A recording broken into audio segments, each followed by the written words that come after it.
From the heartland of America and the gateway to the West, good morning, good evening, wherever you may be across the nation, around the world. I'm George Norrie. Welcome to Coast AM. Next hour, the latest discoveries in the universe. We're going all around space with Richard C. Hoagland. Full program with Richard. Here's what's happening. Edward Snowden's hopes of finding asylum from the United States prosecution on espionage charges appear to be dimming, though there are reports tonight that he's on his way to Bolivia. The country after country so far has simply said, look, we are pushing back your request. Or they have said that he would have to find a way to travel to their territory or embassies to apply. Now, while Bolivia and Venezuela seem supportive, at least 11 of the more than 19 countries he's applied through the anti-secrecy group WikiLeaks have said they will deny his request or they cannot consider it until he shows up again at one of their embassies or on their borders. Let's check in with Douglas Hagman, private investigator. Douglas, he may be on a plane now going to Bolivia, but in spite of that, nobody seems to want him. Well, exactly, George. In preparation for your questions in this discussion, I spoke about his situation with a very highly placed, known and trusted source, very familiar with how the various processes of security clearances work, which is kind of at the heart of this matter. And how they work, people need to understand the executive order under which Mr. Snowden is working or was working is that he signed away his constitutional rights in exchange for his loyalty to operate at the mercy of and the direction of the president. So what's happening right now, and when you do that, by the way, and then you are confronted with perhaps a revelation that the order under which you are operating is in direct opposition to the Constitution and by extension to the American people, what do? Well, perhaps what Mr. Snowden did, and that is to disclose certain information. But his crime is one of two things, but not both. Either he criminally disclosed national state secrets to external enemies, putting everyone in America at risk in violation of this oath. And we don't know that yet. Or we what? Don't. That's right. Or he decided that as an American citizen, he had a duty and obligation larger than that oath by overriding importance to his fellow citizens, one that trumped his oath that he signed, to expose programs that were in opposition to a larger constitutional issue. And by doing so, of course, placed himself in that position. But very few people know that by the stroke of a pen, Obama could bring an end to this mess that could be acceptable to everyone. And that's very simply allow him to return to this country and be subjected to the normal jurisprudence of any American citizen would. Yeah, I think one of the things the president should say to him is, in lieu of what's been going on, is, Edward Snowden, you're allowed back in the United States. We're not going to prosecute you unless we discover that you revealed trade secrets that could harm the United States. What do you think of that? Well, exactly. And my question would be at this point is, if that can be done, what is this administration afraid of to subject him to the normal jury system, American system of jurisprudence, and allow a jury to decide his fate, a jury of his peers, if in fact he is charged? All right, Doug, thank you so much. We'll continue to use your insight into this story. Google's claim that it will not need to alter its privacy policy to reflect the impact of its new glass product has been met with scorn by U.S. authorities. Senator Joe Barton, who co-founded the Congressional Bipartisan Privacy Caucus, sent a detailed letter of concern to Google. Now, that was in May, asking the company to clarify how glass users' data could be protected, as well as the privacy of non-users who could be identified through technology, including facial recognition. More problems in Egypt, of course. One deadline has passed for Egyptian President Mohamed Morsi, and another hangs over his head for Wednesday.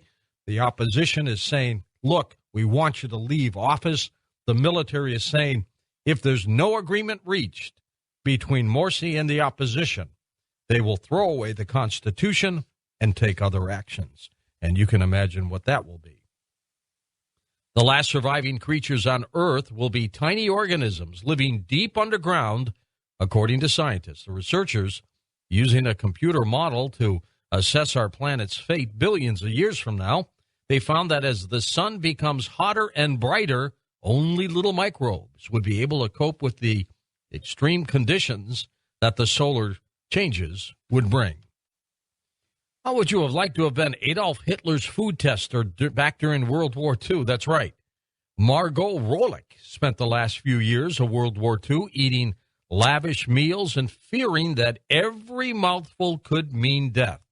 The former food taster for Adolf Hitler, who is now 96 years old, was telling Reuters what it was like to eat his food. She was forced to eat between 11 and 12 every morning for most of the past 2.5 years of the Nazi Germany leader's life. They had 14 other girls in their 20s doing the same thing for Hitler.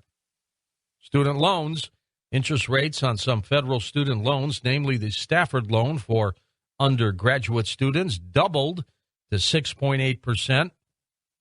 Now, college students won't get hammered just yet, but they will eventually. That happens after they graduate and interest begins to accumulate. Grown children in China must visit their parents or potentially face fines or jail, according to a new law. China's new elderly rights law deals with the growing problem of lonely elderly people by ordering adult children to visit their aging parents. You know, kids should be visiting their parents regardless, but I don't think you should have a law forcing them to. But they do that in China, don't they? Pope John Paul II is in the fast lane to be a saint after the Vatican Congregation of Cardinals and Bishops credited him with still another miracle. His first miracle, of course, the one that was approved, was the healing of a French nun who had Parkinson's disease. The second miracle occurred in May of 2011, the night of John Paul's beatification ceremony in St. Peter's Square, was the healing of a Costa Rican woman. So he's on his way to being a saint. By the way, Tuesday was World UFO Day. That's when people are invited to get together and watch the skies for unidentified flying objects. Who better to check in with to see if they did that but Peter Davenport from the National UFO Reporting Center. Peter, did you get any higher calls or emails today? In fact, we didn't, George, but thanks very much for inviting me on today. I have to admit my ignorance of this. I didn't realize today was a World UFO Day. In fact, I'd never heard of that celebration before. This afternoon, I was invited to make an appearance on a TV station on the East Coast, and after the interview, I realized what it was for. They apprised me that this was World UFO Day. But a lot going on. Just less than 30 minutes ago, a major sighting, apparently, at least reportedly, over Buckeye and Goodyear, Arizona, big cluster of 5 orange or amber lights that I've been talking about probably way too often on this program.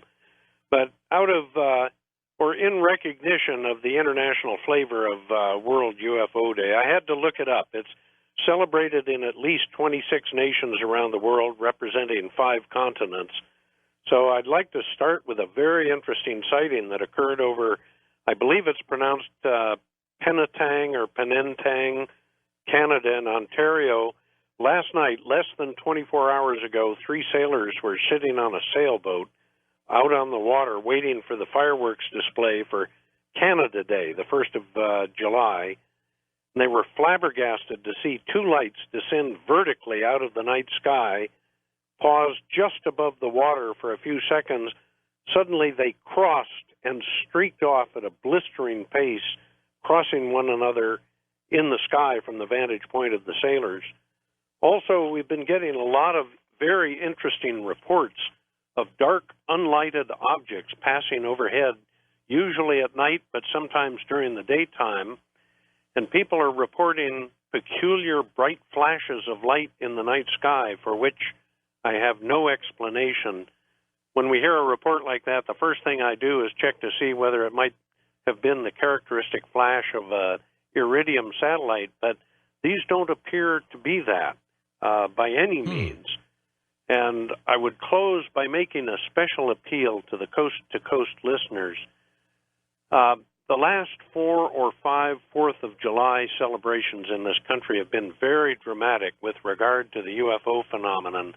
These are, to the best of my knowledge, not fireworks-related events or appearances. And if anybody sees anything unusual this 4th of July that cannot be ascribed to fireworks displays, I'd like to have them submit a written report. They don't have to call. Just submit a written, brief, 1 or 2 or 3 paragraph written report, and we'll have them posted in the near future. I should have our website updated sometime tomorrow. We'll have about 800 new reports that people can read over the weekend. Super, and that's the ufocenter.com, ufocenter.com. Thank you, Peter. Well, do you have problems paying your bills, but you've got that mental entrepreneurship in your head? Up next, we're going to talk about that on Coast to Coast AM. And welcome back to Coast. I'm George Norrie. You're going to find this to be a fascinating hour. Think of Zen entrepreneurship. That's right. Riz Verk has truly blazed a trail in the tech world and is now making his own mark in films. Fresh out of MIT, he launched a breakthrough company out of his Boston apartment called Brainstorm Technologies. It became the first of his many, listen to this, internationally acclaimed enterprise software, video games, and online advertising companies. Most recently, he has become a leading advisor and angel investor in the Silicon Valley with such notable successes as the smash hit, the iPhone app, Tapfish, which was downloaded more than 30 million times. Riz, welcome to the show. How are you?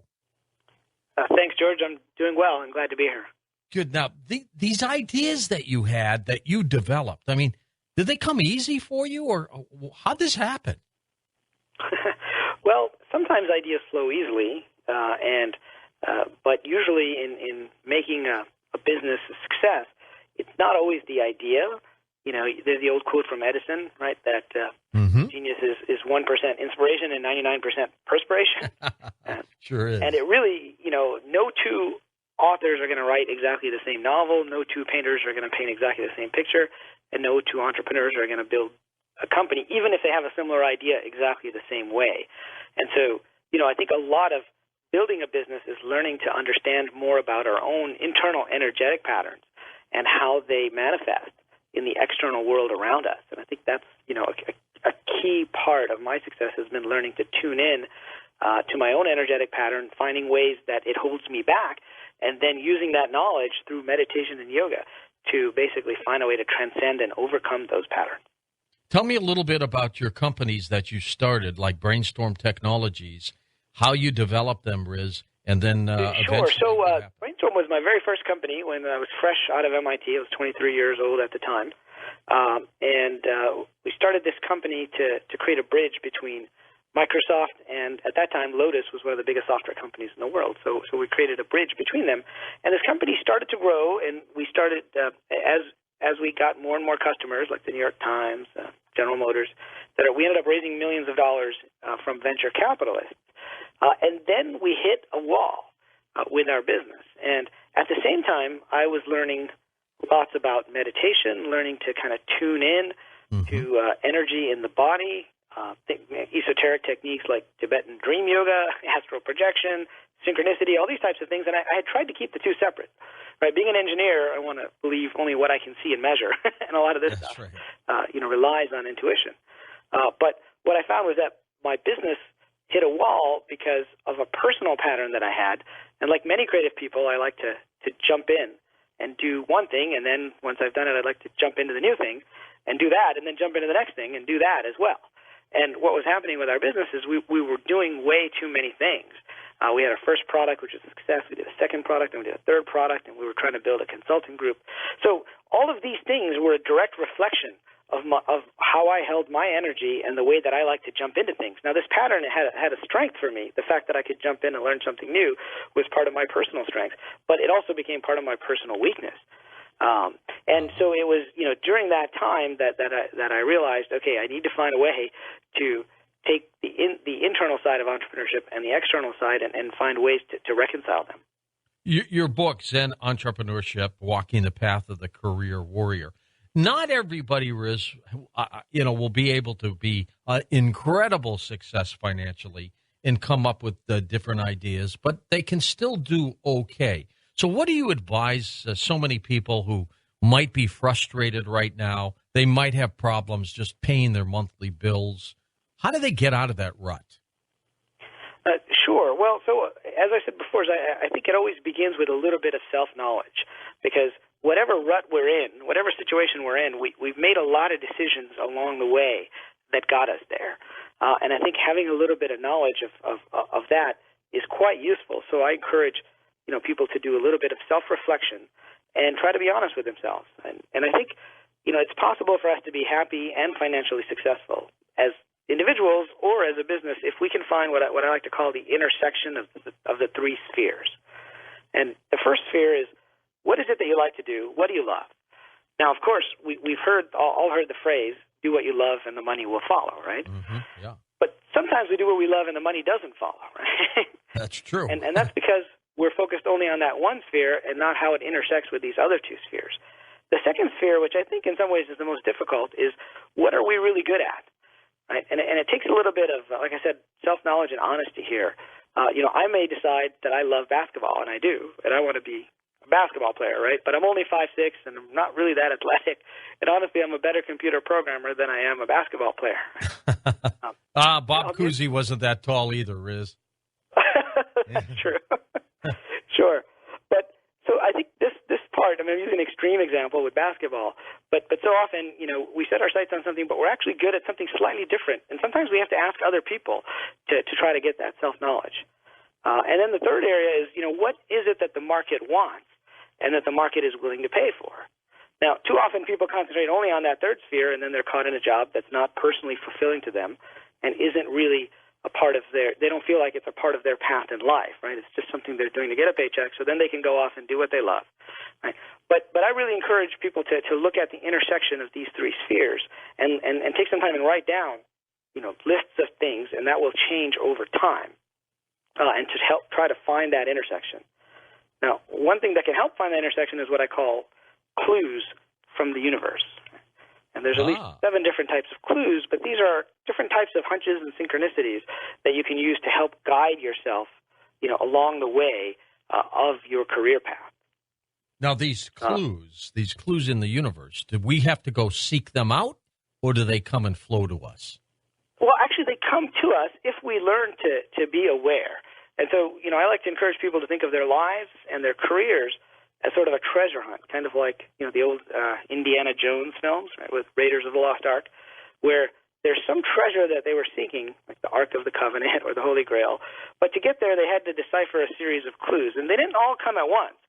You had to take that first clue, follow it, and then it would take you to the second clue, which then you could follow to try to eventually get to the treasure.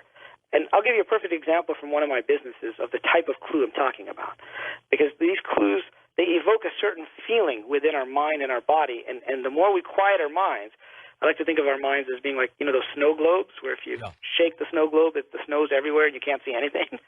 But if you let the snow settle, you can actually see what's inside the globe.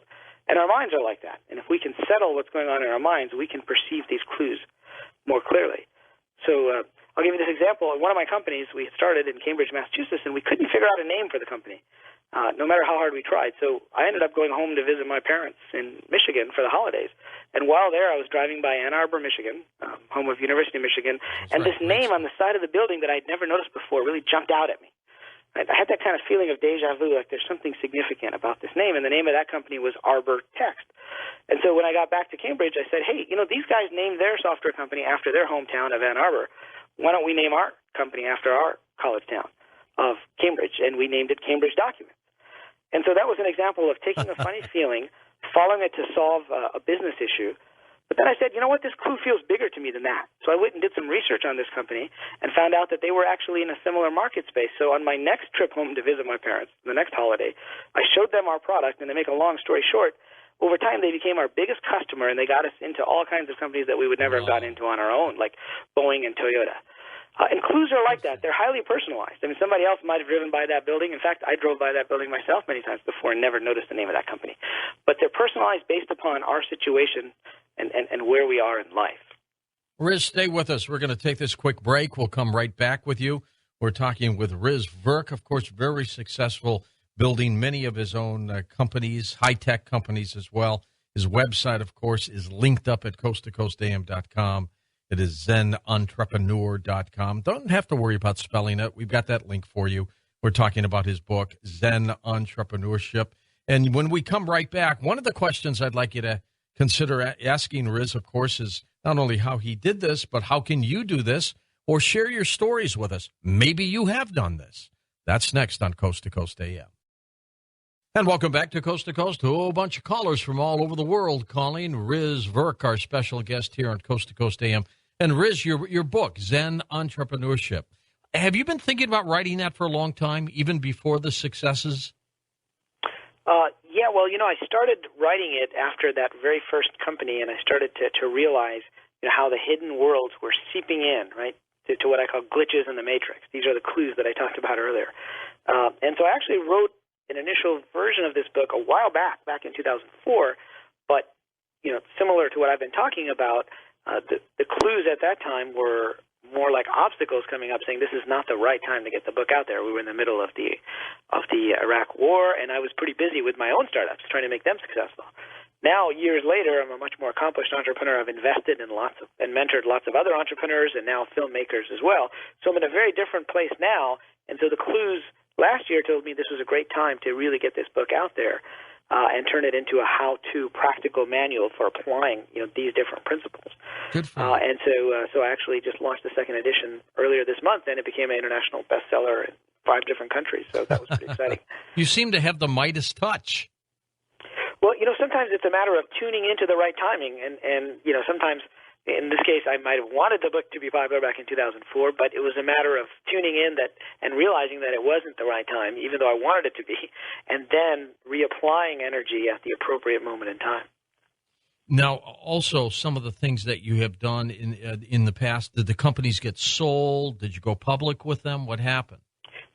Yeah, so many of the companies have gotten sold to larger organizations, and usually it's because we had a piece of technology that they wanted to incorporate into their bigger products, right. Or it was we had a game.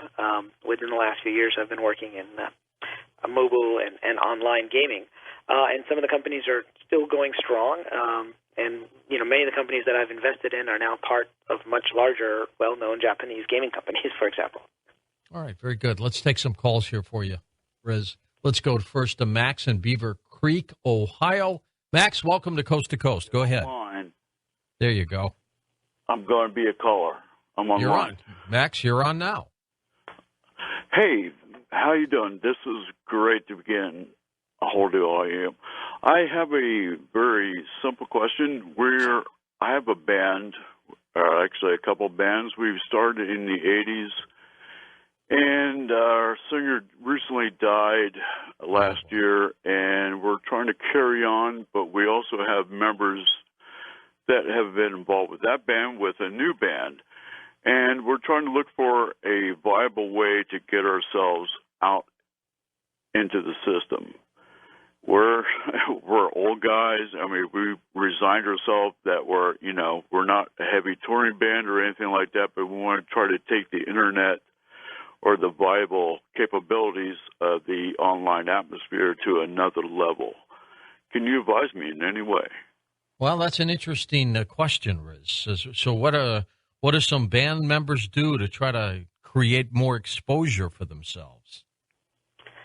Sure. Well, it's a sort of a very specific question within the music industry, but as you mentioned, that industry has really changed a lot over the last few years. And so, I believe for any business, whether it's business venture, whether it's a musical band or a book or an actual, software product, which I've been doing, the key is to try to build your community slowly and then to expand that community over a period of time. And so I always encourage people to start with what they have and what they know and use that as the starting point. So, for example, you're from Oregon. I was just talking to an entrepreneur in Oregon who, she wanted to create this new type of women's lingerie. And she said, I'm going to go national with this right away, and I want to raise all this money. And I advised her, well, why don't you see if you can make a first version of that product and get it sold within Portland, and you can show how viable and popular it is, and then you can go and expand that nationally. And I think people often start with very big goals, and entrepreneurs often, they overestimate where they can be in a year, but they underestimate where they can be 5 years, 10 years down the road. I'm sure, like when people started Facebook or Microsoft, they didn't expect they could be multi-billion-dollar companies. They were just focused in on a specific element.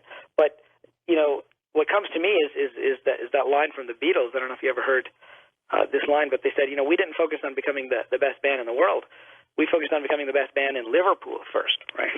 And then once we were sure we had that solved, we focused on becoming the best band in the UK. And then once we were sure we were there, we focused on becoming the best band in Europe. And then eventually, they got on the Ed Sullivan Show here in the U.S. and became an international sensation. That's a good point. I guess what comes to me is sort of start locally with what you have and use those circles to kind of expand slowly over time and build a devoted fan base locally if you can first. And Riz, there's nothing wrong with being the best in a very small community that you live in, is there? Maybe the best small restaurant. You might not be national, but you may be the best at what you do.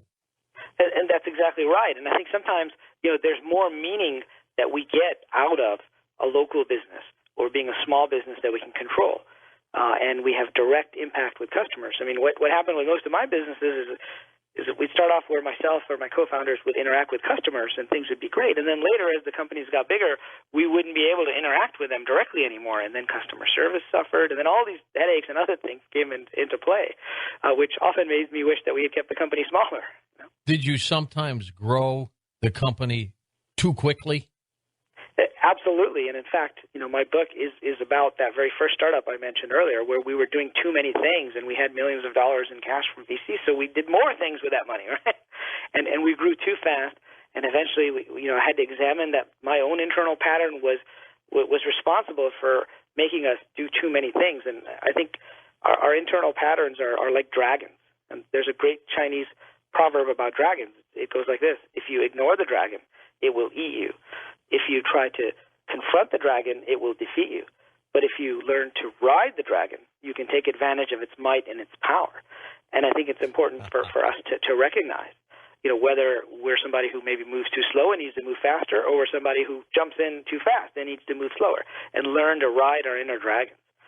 And that's what happened, with several businesses when they went too big, too fast for me in my history. Let's go to our first-time caller. We're going to New York now. Kyle is with us. Kyle, go ahead. You're on with us. Hey, sir. How are you doing this Good, morning, Kyle. I should say.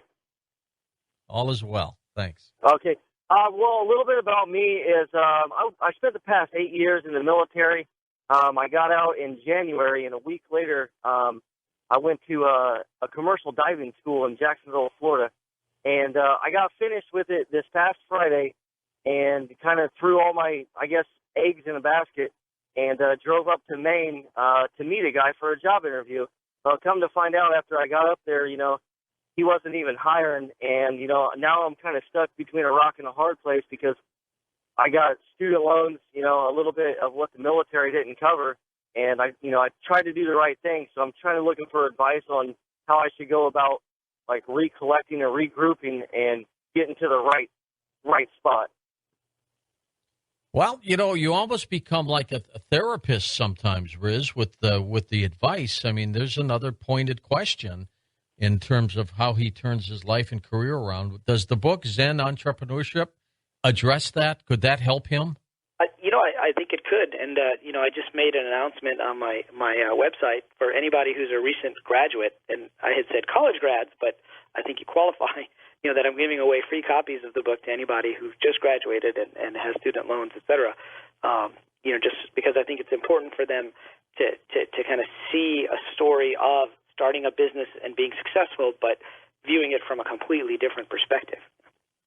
Good point. In this case, I mean, it sounds like, you went up to Maine without doing what we sometimes call, pre-qualification, right? So it's possible that you, and I don't know, but like me, it's possible that you sometimes jump into things very quickly, right? And without perhaps doing all of the homework, and that might have been, one of the reasons for ending up in this situation where they didn't really have a job. And I've seen that often with in my own businesses too, we'll go to try to establish a business relationship with somebody, and we'll go visit them in another state, and turns out they weren't that serious in the first place. And so, in that situation, I think it's useful to step back before jumping into the next thing, whatever the next thing is going to be, and figure out what questions you want to ask to pre-qualify a situation before you commit your time and energy to going in there too far. And I think that would help. I think that may be something related to your own patterns that you can work on. How many people, attempt to change their lives, and for whatever reason they simply cannot? What do? Simply give up, Riz, or do they keep trying? No, my advice is not necessarily to give up, but to try to recognize what's not working and change that. And in my book, I talk about what I call the 4 keys to manifestation. And I won't go through them in that much detail, but quickly, the first key is right intent, and that is setting your goal, and that's a lot of what we hear about in the law of attraction, creative visualization, going all the way back to Andrew Carnegie commissioning Napoleon Hill to write the book Think and Grow Rich. But that's only one key to manifestation. So if we start with that, we also have to pay attention to keys number 2 and 3, which is finding the right patterns, which is understanding that if something has happened 3 times in our lives, that's a pattern. Something is going on in our aura, in our energy field, if something is repeating itself. Like sometimes we'll see a young man or woman get into a relationship with somebody, and then the relationship will go sour, and then we'll see them get into another relationship, and it'll follow the same arc and trajectory, even though it's with a different person. Right? If that happens a few times, then it's time to do a little bit of self-examination and recalibrate, and then that gets to what I call the 3rd key, which is choosing the right technique. Now, as opposed to any old technique, if you want to buy houses or start a business, there's lots of techniques out there. The problem is they don't always work given our specific energetic configuration. I'll give you a perfect example. I saw a Pulitzer Prize-winning author in Berkeley many years ago who gave great advice on how to write a book. She said, write a page a day, and after a year you'll have enough material for a novel, and then revise it over the next year. So I jumped in and tried it. After all, she was a Pulitzer Prize-winning author, right? How could I go wrong? Well, the technique didn't work for me. Turns out I'm not the kind of person who can write a page a day. I can write 10 pages in one day, and then maybe I don't write anything for a month, and then I can write another 5 pages in a day. But the slow and steady technique was at odds with how I hold my energy field and how I've been successful in doing things in the past. That's why I really encourage people to try to do a period of self-reflection, and doing something like meditation or yoga, or just going for a walk in a place to clear your head is enough to clear some of these things that get in our way, like a muddy windshield where we can't actually see which techniques are right given our particular energetic configuration. What's more important, gut instincts or just using your head to do something? Well, I'm glad you asked that. I actually think that we need a combination of the two. Yeah, if you're the type of person who is using their gut instinct all the time, then you probably need to use your head a bit more and slow down some things. If, on the other hand, you're someone who does too much analysis, then you need to use your intuition a bit more. Like I was at Stanford Business School a few years back, and the professor was showing us how to create these huge spreadsheets, right, for decision modeling. And we could go through the spreadsheet and say, this decision is better than this one, and this decision is the third best. And I kind of scratched my head and I said, well, what if you change that one number at the beginning of the spreadsheet? He goes, oh, then everything changes. And so, well, where does that number come from? And he goes, well, it comes from your gut, right? Based upon what you know about the business, you have to figure out what those numbers are to put into this giant logical decision model. Let's go to. I think we have to balance our gut with our head and with the external techniques. Yeah, people that's true. And I think if you do that in every walk of life, everything you do, I think you'll be better off. Balance the instinct. Your gut instincts are important, but sometimes you think with the instincts and not the head, and vice versa. I think you're right. You have to balance that. Yeah, and I think there's a natural tension there. And I found in life, whenever there's a tension between something, in this case logic and intuition, that's a great place to focus on because there's a jewel there in that natural tension.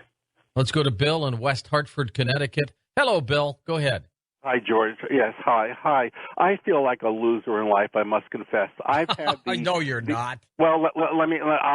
Thank you for saying that, George. Let me explain. I've had the interest, the aptitude, and the knowledge in space science and astronomy since age 10. I'm George Norrie's age, since 1960, when I had a close friend who had a telescope then, and we looked at Saturn for the first time, and I was hooked. Since then, I knew I wanted to be a space scientist, an astronomer, astrophysicist, a cosmologist. Well, the point is, I did go to college, University of Hartford here, for 2 years full-time because of an anxiety disorder, OCD, obsessive-compulsive disorder I've had since age 14, 1964. I didn't graduate college. I'll be very brief. I went to 2 other colleges part-time, 1 course a semester for the following 11 years. I still couldn't get a basic bachelor's of science degree. I do have a Meade 6-inch ACF LS light switch telescope, but I wanted to be a professional astronomer. And one last sentence.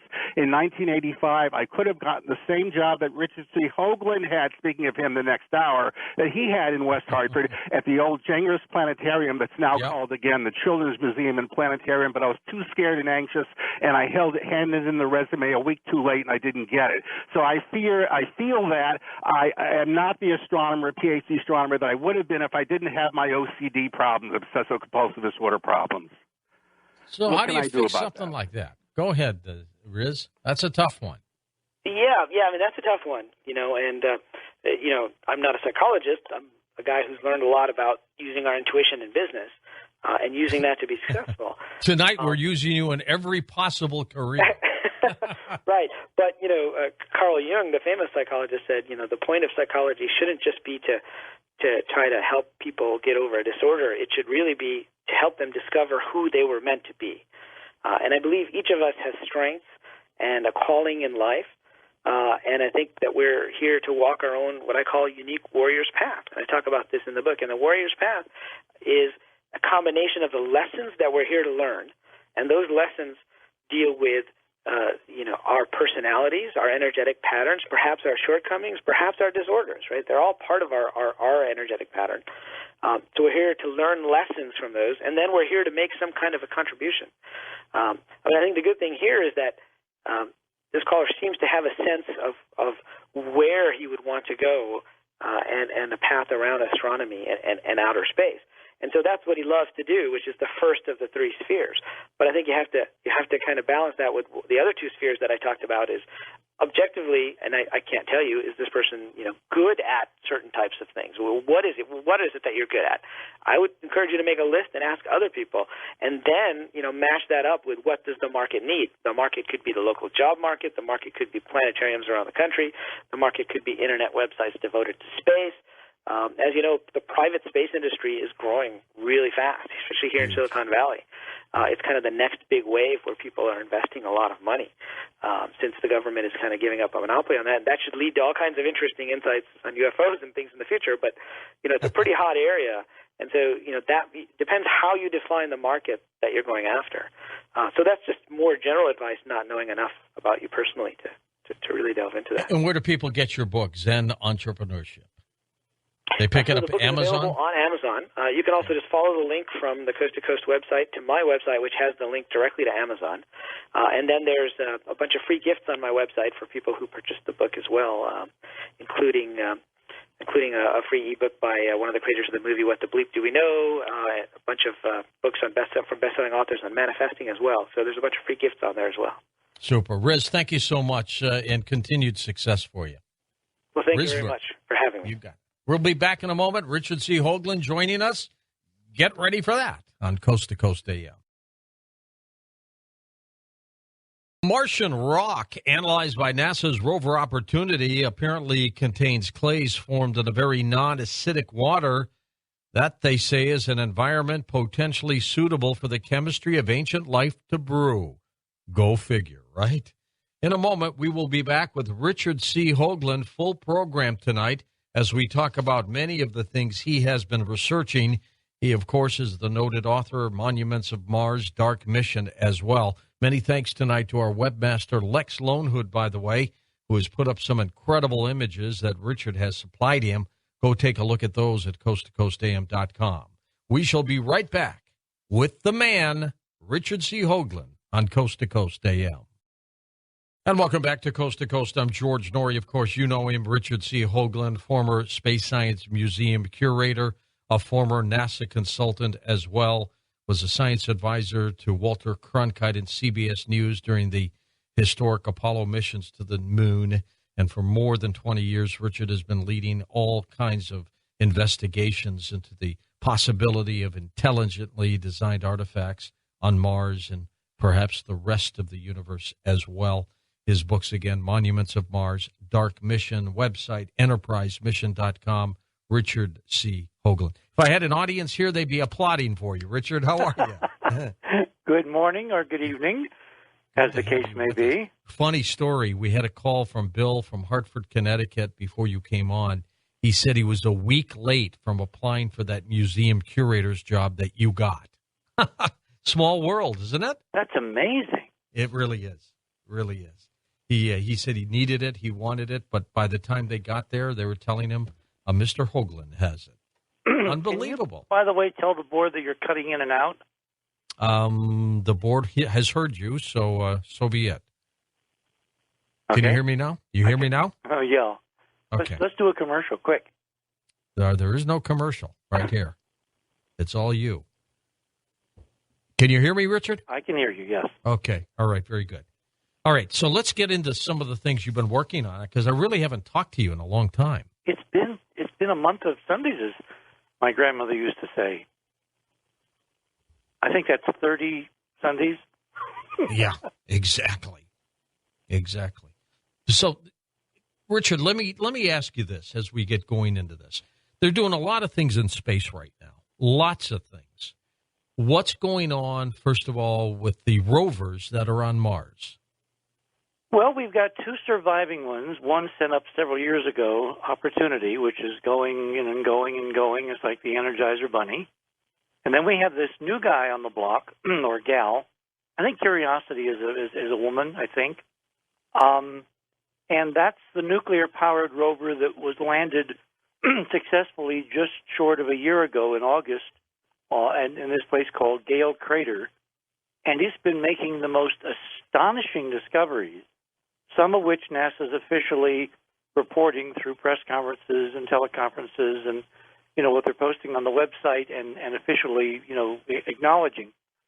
And then it's putting a whole bunch of images up that are mind-blowing that they don't say a thing about, but it's so obvious that the strategy that I discussed, maybe a year and a half ago, more, on Coast about Curiosity was the mission, which is going to, at some point, officially unveil what's really on Mars, appears to be on track. Have you seen some of the pictures, like the Mars rodent? I mean, that's incredible. I know you've given us some images which we'll go through, but I mean, that clearly, I was showing my granddaughter that today, clearly looks like a rat. Well, it does, but see, you have to be very careful. There are two potential problems. Up against everything we're going to talk about tonight is the political backdrop that NASA has been concealing the real solar system, what it's really found, for more than 50 years. I mean, I document that extensively in Monuments of Mars. Then when Mike and I did the Dark Mission, we documented even more and, went up the New York Times bestseller list with that one. Against that backdrop, I mean, switching gears, but not totally, have you been following this George Zimmerman trial? Oh, of course. And you know what the jury instruction is from the judge when they, will adjourn in a week or two for their deliberations? Not just in Florida, but in any jurisdiction. The judge basically says to a jury, if a witness has been found to deliberately lie about a significant piece of testimony, you are obliged to disregard all other testimony by that witness. You are aware that that's a legal, kind of mainstay of the American legal system, right? Oh, yeah, but I've always wondered how a juror can merely disregard something once they've heard it. Well, you can't unring the bell, as they say. So you have to take it into account, and then you put that piece of testimony with all the others, and then you weight it, basically appropriately, given that instruction that if the prosecution or defense proves that a witness has lied on some material point, not what color somebody's eyes are, or what the weather was that day, but something really important, then you are obliged to disregard their other testimony. Well, I apply this to NASA. We have proven over and over and over again that NASA has lied to us about what's on its images, going back to the first images taken of the moon almost half a century ago. So if you apply that precept, we have to be incredibly suspect and incredibly distrusting of whatever NASA puts out as official imagery of anything. So when I saw this image of the rodent alongside the real stuff, my first thought was, is somebody inside NASA playing games, placing, with Photoshop, this little creature in one of its images so that all the anomaly hunters will glom onto that, gleefully say, oh, look what's on Mars. And then, of course, because it's nuts on the surface, they use that to discredit all the other real stuff in the images that other folks inside NASA who are trying to leak what the mission really is finding are putting on the official websites. This is four-dimensional chess. Nothing is linear. Nothing can be assumed. I mean, look at what we found out about our government and what they're doing with our phone calls and emails in the last few weeks. Nobody ever would have thought that. Oh, never in a million years. Well, Robin showed me an Omni magazine article when we first met. This was, 15-some years ago, which had a major layout on a program called Echelon, run by the National Security Agency. This is in the 1980s this came out, and we have such short memories in this culture that no one remembers that Echelon was designed with the primitive computer tools back then in the dark ages of the pre-internet. They were able to listen to everybody's phone calls and scarf up all kinds of basic data from electronic communications. So the idea that Edward Snowden has shown us something that we didn't know, or more appropriately, that we should have remembered, is a little bit short-sighted on the part of all the rest of us, because this government has been doing this to all of us for decades.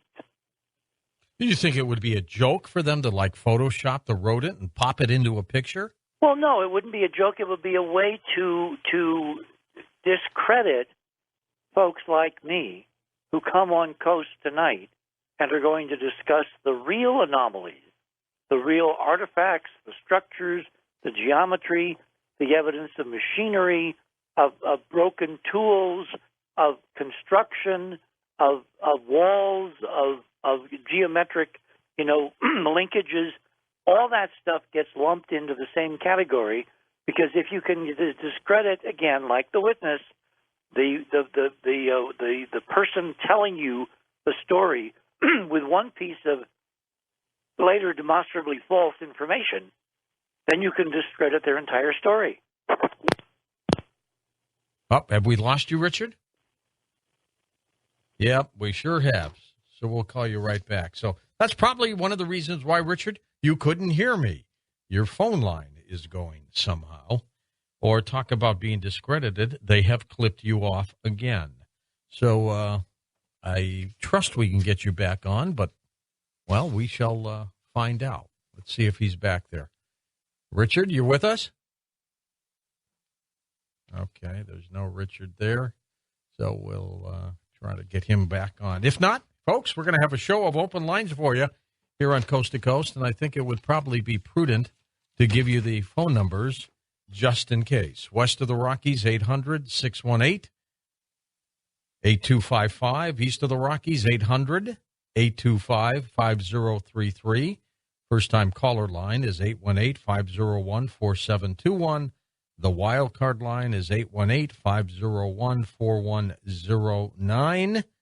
And if you want to Skype us, you can Skype me at George97313. So unless we get Richard Hoagland back, now they say he's back on. So let's give it a try. Richard, you there? Much better. My gosh. Like you were calling from Saturn. Why is it whenever somebody is involved in something controversial, they disappear on me? Is that a serious question in this culture?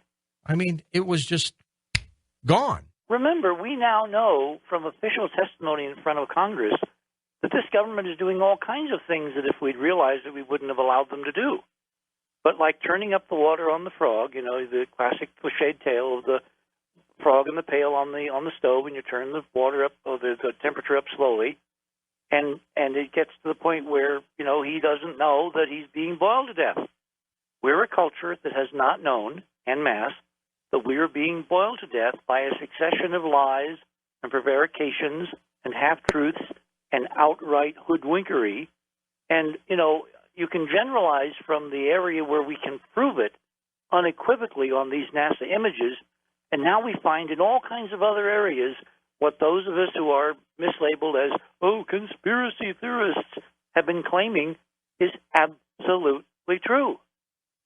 I'm fascinated by one of the first images you sent us to post, of course, the face on Mars. Isn't that an astonishing image? It sure is. It looks like some kind of material. It looks like almost gold or something down there on that thing. Well, I interpret it as glass refracting the pre-dawn rising sunlight, because the light, that's actually a composite image taken with, basically it's two images, one with the light coming from the left, which is afternoon lighting, and the only image NASA ever took back in 2003 with the color camera of the Mars Surveyor spacecraft, a pre-dawn image with the light coming from the right. And when you put them together, which you can't easily, you can clearly see that there is a difference between the left half and the right half.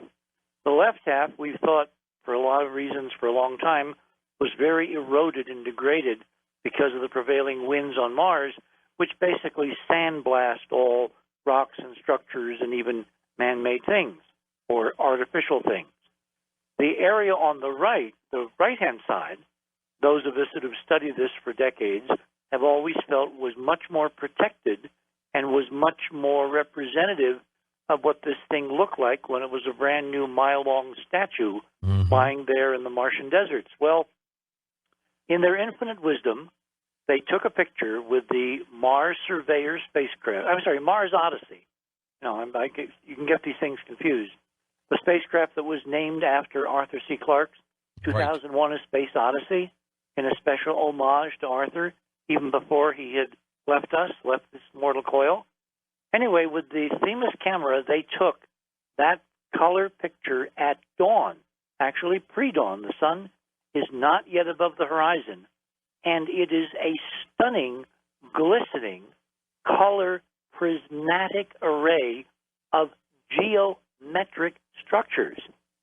Now, when Robin saw this, this made a great excuse to take her to the Grand Canyon, because she said, being an Eastern girl and never having been west to see mesas and canyons lit by pre-dawn light, I said, okay, I'm going to take you to the Grand Canyon. We're going to stand on the rim at dawn, and you're going to look at those mesas in the middle, and you're going to see they do not look at all like this image taken supposedly of an average Martian mesa made of rock on Mars.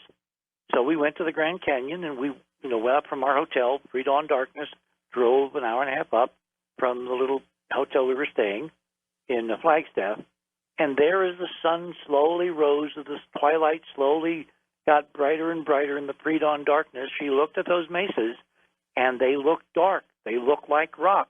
They do not glisten and sparkle and gleam and shine with prismatic rainbow highlights like glass does. So if you want one picture that proves the face on Mars is not an average mesa, but is made by someone of something amazing, that's the picture, George, right there on your screen. Yeah, it was fascinating. And they don't seem to talk about that face much anymore. Richard, well, they don't, because, look, this again goes back to the political situation I was discussing moments ago. We live in a culture where unless an official, be it the president or the head of the NSA or the Speaker of the House or, any authority figure comes out and holds a press conference and officially says, this is what's going on, or this is the truth, most Americans simply let it flow over them and past them and around them. That is true. They don't pay attention. That is true. The most astonishing evidence can be there right in plain sight, and unless there's an official press conference, we have developed this, I really think of it as almost a psychosis, where we cannot make up our own minds and look at that and say, damn it, the emperor has no clothes. I was in Toronto this weekend, and so, 98% of the people in the audience at the Queen Elizabeth Theater were coast-to-coast listeners from the Toronto area. These folks, and I'm talking about coast-to-coast listeners, are tuned in. They understand what you're talking about. They understand that when we tell them, your privacy is being invaded, they know what that's going on. But by and large, most people on this planet don't understand it. And they will take the government handout report and accept it as fact. And that's dangerous. It's extraordinarily dangerous, and that's, again, why I really am behind Snowden. Whether you think of him as a hero or something else, he's not a traitor. Technically, Edward Snowden is not, by the law, by the definition of a traitor. Look it up. Google is your friend. At least Google plus the NSA is now your friend. But Edward Snowden is not a traitor. He may have broken the law, but all the important advances in this society, in fact, the folks that built this society, they kind of broke the law, didn't they? They sure People did. like Tom Paine and Jefferson and Washington and, Ben Franklin, those guys, they broke the law, didn't they? And they had the guts to put their names and signatures on these things. Yep. Well, in those days, the king had to come and with an army and basically either kill you or try to arrest you. That's right. These days, people say to me, well, why is Snowden running around the world trying to stay away from the U.S. government? Because we have a drone program. We now legally can go and kill Americans anywhere we find them without a court, without a finding, without anything, by order of the President of the United States. If you were this guy and you had basically outed the most secret, program that supposed to exist, maybe ever, would you willingly put your head in the noose and allow yourself to have a, quote, unfortunate accident? No. And he said from the get-go. Him to Daniel Ellsberg. Back when Ellsberg blew the whistle on the Pentagon Papers, Richard Nixon did not, in his wildest imaginings, think he could reach out and simply have him killed. Now, by act of Congress, signed into law by the President of the United States, Edward Snowden, as an enemy combatant, as defined by that law, could be killed. That's why he's on the run. Richard, we're going to take this break, come back and talk more with you right here on Coast to Coast AM. Well, on an upcoming episode of Beyond Belief, you'll be able to see Richard C. Hoagland. That's right. He'll be doing one of our programs with us. Make sure you're part of it. You can go to our website, coasttocoastam.com. At the top, click Hosts, click TV, and then take advantage of it. Watch it for 10 days free. Richard hasn't taped yet. He'll be doing that shortly. 10 days free, though, to look at all those programs and special videos as well. We'll be back in a moment. More with Richard C. Hoagland on Coast to Coast AM. And welcome back to Coast to Coast. Richard C. Hoagland with us tonight for a full program. We'll take calls later on in the show tonight with Richard as well. He's also been on several traveling missions, so we'll talk with him about that as well. Richard, I continue to go around and around with Stephen Bassett, one of our dear friends, about disclosure. Where do you fit in to disclosure? Well, before we get to that, let me do one little promo commercial thing here. I have prepped an extensive new paper on the Curiosity mission, which is going to appear in a succession of sections. Part 1 was posted tonight. If you go to enterprisemission.com, you will click on, it's the first paper link underneath the video screen. It's called It Only Takes One White Crow, which is a kind of a condensation of an old Apache saying. It only takes one white crow to prove all crows aren't black. Mm-hmm. And there are now so many artifacts we're seeing in these Curiosity images that I thought it would be very nice to kind of tongue-in-cheek, poke them gently about they're just dumping these amazing images of structures and machines and junk and ancient ruins on us, again, without comment. So people can go, and for free, they can download or read this paper. I also sent over to Lex a few images as a kind of a tease. Got them posted. Including the one that you were talking about a moment ago, so people can see the caliber of what we're going to be discussing. But I could only do very, very, very short captions. He said one line. I mean, that's like having a Twitter account and limiting me to 142 characters. So if you want to get the full scoop on what Curiosity is discovering, there are two things you can do. One is you can look at the paper now up on Enterprise, and two, you can tune in to the show that I'm going to do with George in a few days, and I guess it's going to be broadcast sometime in August. Probably in August, I would and think. We'll get the exact television date of some of these amazing things, because they are amazing. And it goes back to your question, where is Bassett coming from? The one person he should have had at his recreation of a congressional hearing is me. Why? Not because I'm so damn important, but because I'm the only guy looking at taxpayer-funded missions from this government, which is giving us stunning results, which the government is denying. And if you want to get people interested in extraterrestrial activities, the quickest way to that is through their pocketbooks. And I was just kind of perplexed that Bassett never thought to call me up and say, hey, Hoagland, would you like to come over and show us some of your best stuff and show these congressmen what it is that they themselves don't know exists? At least for the wow factor as well. Well, again, it's back to what should Americans care about? We have had UFOs in the sky. This is my constant rant about ufology. We've had UFOs appearing over our skies for the last 60-plus years. At least. And there's no change in the status quo. Believers say they're ETs. Skeptics say they're just airplanes and misidentified, swallows and bats and birds and balloons and whatever. And there's both sides have their positions, and there's no progress. The thing that the NASA data brings is stuff that stands still that can be photographed with U.S. missions, Russian missions, European missions, and which, if you get the right set of images leaked to you, which we have over the years, they're stunningly, obviously bizarre and not natural.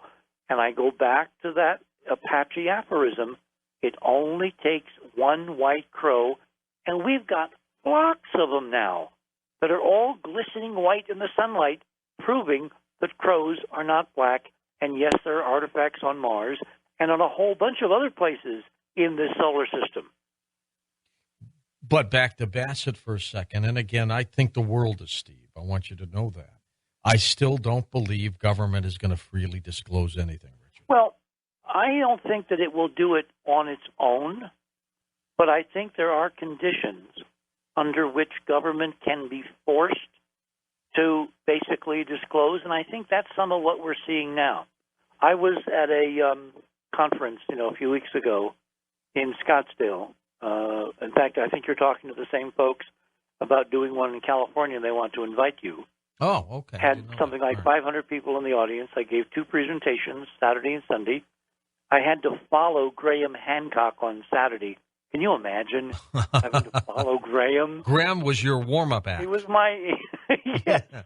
Anyway, then he dashed in a plane to run back to London so he could do another television show as soon as he landed on the tarmac. Yeah. Anyway, I laid out this data that we're talking about tonight, and I said, look, my theory as to why NASA is actually presenting this astonishing evidence, and if you go through the teaser images I put up on Coast, courtesy of Lex, you'll see some astonishing things that if they were in full censorship mode, those things should not be photographed, and they certainly shouldn't be posted officially on the JPL website devoted to the Curiosity mission.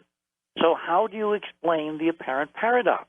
Well, but what they simply say when people like you or others who look at these incredible pictures, they simply say rock formations or some anomaly, but they never the same emails I'm getting from all over the world. But they never admit it. That's my point. There's a lot of people out there who are looking and are seeing what we're seeing, and they're actually kind of providing us with, unpaid talent, because they scour these websites and they email me the links or actual images showing more and more artifacts, because one person can't spend 24/7 doing nothing but going through the JPL Curiosity website.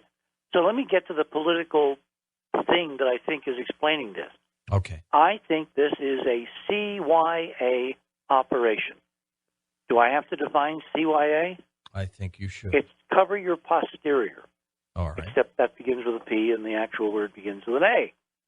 If there is disclosure in our future, if this is coming as I have been projecting based on the data, the images, how do you think NASA as an agency will respond when, for some reason, we can get into possible reasons later on, they are forced politically to admit what they're finding?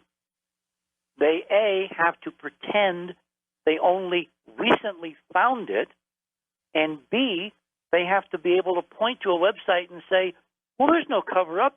We put the images on the public website. See, there they are. There they are. Right knowing there.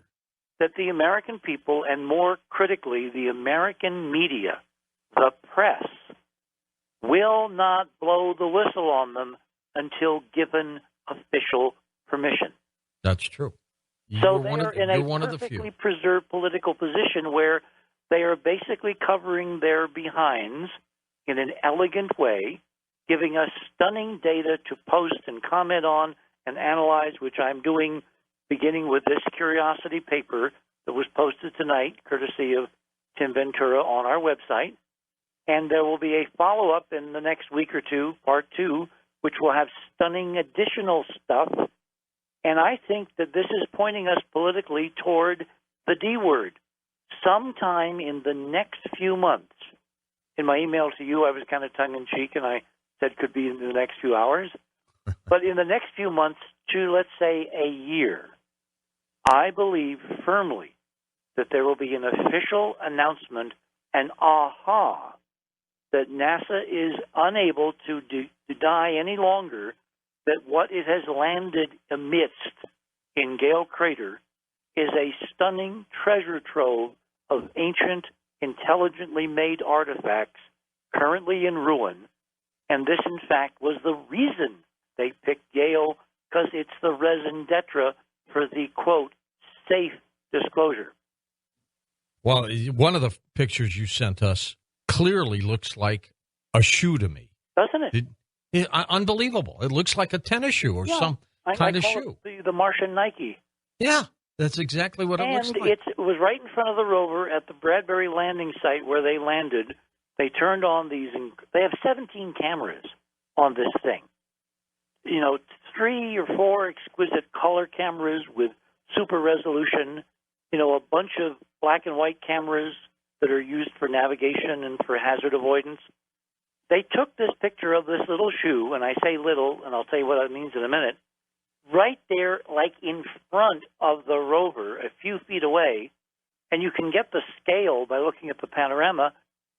George, it's the size of a child's shoe. I know it. It is human remarkable. Child's shoe. I had to look at that twice. I thought for a moment maybe you sent us some photograph from somewhere, Nope. Death Valley, and you wanted us to just compare it. But no, that's an image that the rover took. Now, if you look around the rest of the image, and I didn't send the big one because those will be in the paper where I can do the appropriate analysis, there's other stuff around that shoe that looks like the contents of a kid's bedroom spread out on the ground. There is something incredibly symmetric that looks like a glider, a little airplane, little model airplane. Little toys, huh? There's other things that look like toys. Well, in our model, what Curiosity, by design, by secret design, landed on is basically the suburbs, the ancient, destroyed, flooded, buried, and then eroded suburbs of an ancient urban complex around this structure, this huge mountain called Mount Sharp in the middle of Gale Crater. Well, you look at what happened at Fukushima, the tsunami that hit there a few years ago, and if you in the wake of Sandy, same in the wake of Katrina in New Orleans, you would have those kinds of remnants of things left behind that over the ages would probably look the same way, wouldn't they? Well, the difference on Earth is you have a vigorous oxygen atmosphere, so things rust or oxidize. Hydrocarbon things, let's say that tennis sneaker is in fact made of some hydrocarbon material, rubber, artificial rubber. It would go away under Earth conditions because the oxygen would obviously quickly degrade it. In even a few thousand years, it would be gone. The thing about Mars is Mars now has been for millions of years a giant planetary museum with no oxygen. So things rust at an incredibly tiny rate because the only oxygen is the photolysis, the sunlight breaking down with the ultraviolet, the carbon dioxide in the atmosphere, and liberating oxygen at a trace percentage, 0.001%, something like that. And that degradation process proceeds extraordinarily slowly, particularly if you got stuff buried under soil or dirt or mud. And then over millions of years, the mud becomes rock and then is abraded by sandstorms so that it slowly comes back to the surface, is eroded out. So the stuff you're going to see is like it was buried yesterday because it's undergone no oxygen degradation. And it looks to me that whatever happened on Mars, it was very fast. Yep. And you can see evidence in what NASA's publishing about the environment of this crater, which is almost 100 miles across. It has deep incised canyons through the northern rim where incredible amounts of water are imagined to have flowed at some point in the past, pooling in this crater floor to a depth of, who knows? I mean, the crater floor is almost 3 miles deep, and the top of that mountain is almost a mile above the floor. So you've got at least 3 miles of water that could have accumulated with all the detritus, all the silt, all the surface runoff of the debris from rock and crushed materials that would have basically fallen out of this turbid currents and then lain there, compressed itself into rock over millions of years, and then been eroded away to reveal these things out of what was formerly the floodplain of an ancient catastrophe millions and millions of years ago. And they could have chosen, George, any place to land this incredible rover, equipped, as we used to say, loaded for bear, to do the proper science on artificiality.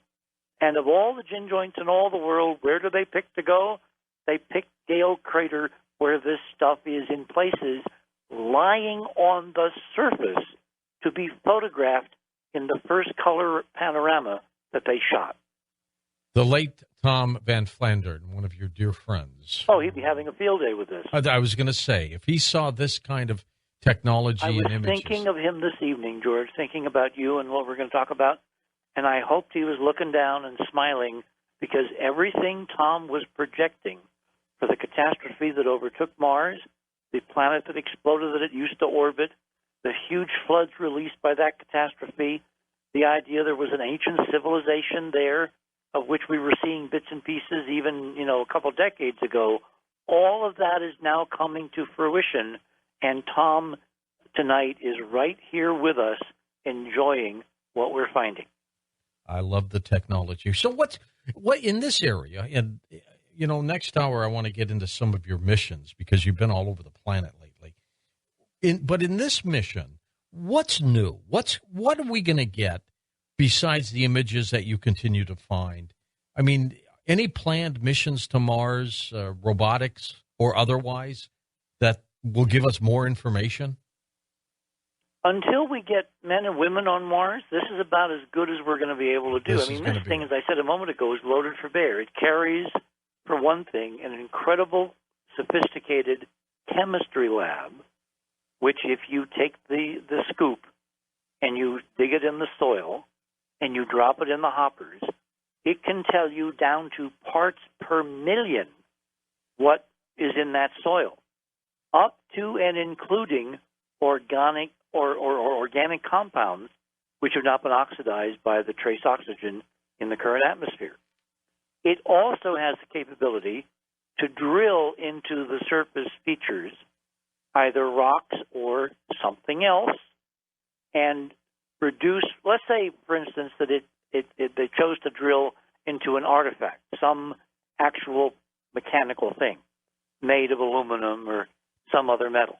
Right. They would know that instantly because the drill would find it incredibly hard to drill into the surface.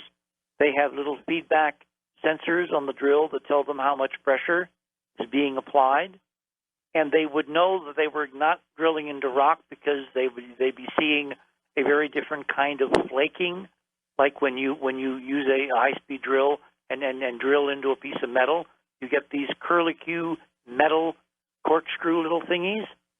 If they put those in the hopper and they analyze those in the chemistry lab, it would give a totally different reading, like an alloy or a metallic material, or maybe a carbon fiber. They then have a third analysis instrument on board, which is called ChemCam, which not only has a exquisite camera that can take really amazing close-up images, and I showed in the last photo, number 12, on Lex's post tonight, there's an object not too far from the rover, a few feet away, taken with this ChemCam camera, which is obviously some kind of artifact, some kind of piece of junk eroding out of the rock in front of the rover, being exposed in all its exquisite geometry. It ain't a rock at all. It's a piece of something made either of metal or of plastic or maybe a combination of both. It's got geometry, it's got straight edges, it's got parallel grooves, it's an obvious thing. It's not a piece of natural stuff. That's a gold mine. This ChemCam instrument also has a laser on board in the same instrument, which can bore sight down the focal line of sight of the camera, and it can zap up to 20 feet away, 7 meters. Richard, we're at the top of the hour, but we're coming back for more on Coast to Coast AM.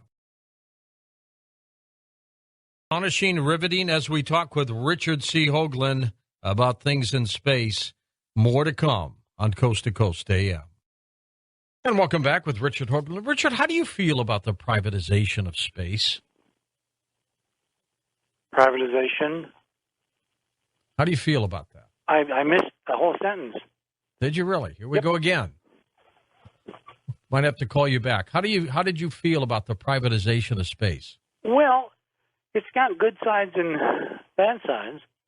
The bad side is, since you're dealing with private agencies or private corporations, there's no way you can hold them accountable.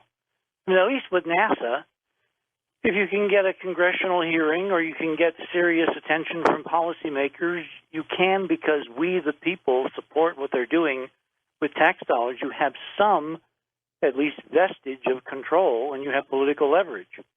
With a private agency or a private corporation, even if you're a stockholder, there's nothing much you can do. And so, is it going to be more of the same? Are we going to privatize the solar system? Is all the stuff that used to be in public domain, like all the NASA imagery, is it now going to be private and you can only get access if you pay $1,000 a shot?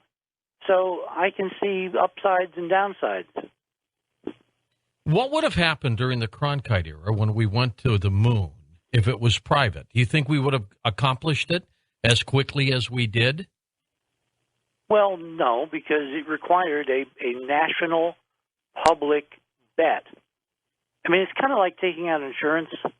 If you have a huge potential of a catastrophe, no private insurance company can afford to basically underwrite all the claims that would come in as a result of the catastrophe.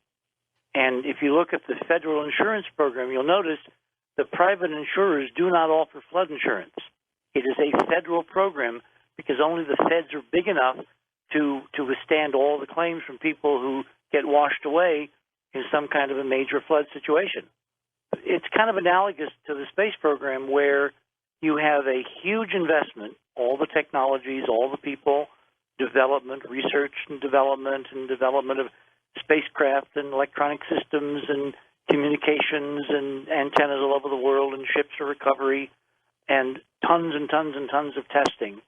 And in current dollars, the Apollo program would be probably on the order of $100 to $150 billion. There's no private corporation on the planet that would bet that kind of money for no return. And up until you start actually mining things and bringing things of value that you can sell down here on Earth to customers, to the public market, the only situation which can afford a space program is a federal distribute the risk across hundreds of millions of taxpayers to where these stunning images that we're getting from Curiosity, they cost each of us maybe, a few cents per picture. Is that worth it? I think it is, because on those pictures is our future if we play it right. How about the moons out there? Europa, Enceladus, moons like that. I mean, are we going to ever get to the point where we get some real great information out there? Well, it depends on what you mean by great info. We have stunning images from Voyager and Galileo of Europa.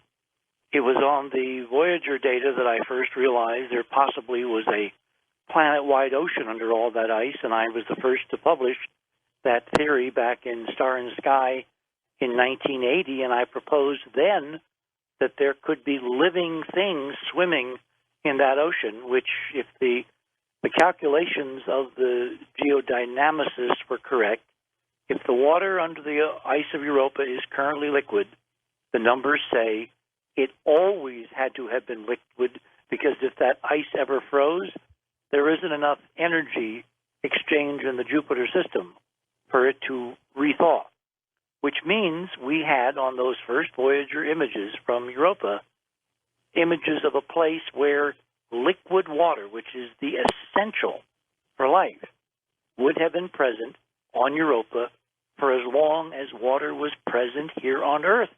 And look what happened here on Earth, I said in this paper.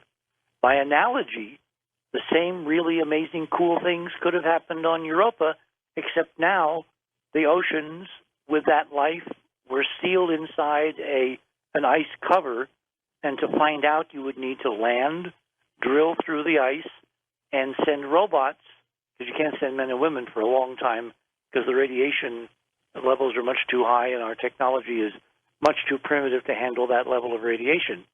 Probably won't be adequate for, well, there's no way to put a time limit.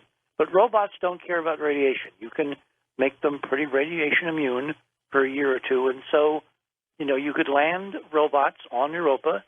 You could get through the ice. We now know that you wouldn't drill through the ice.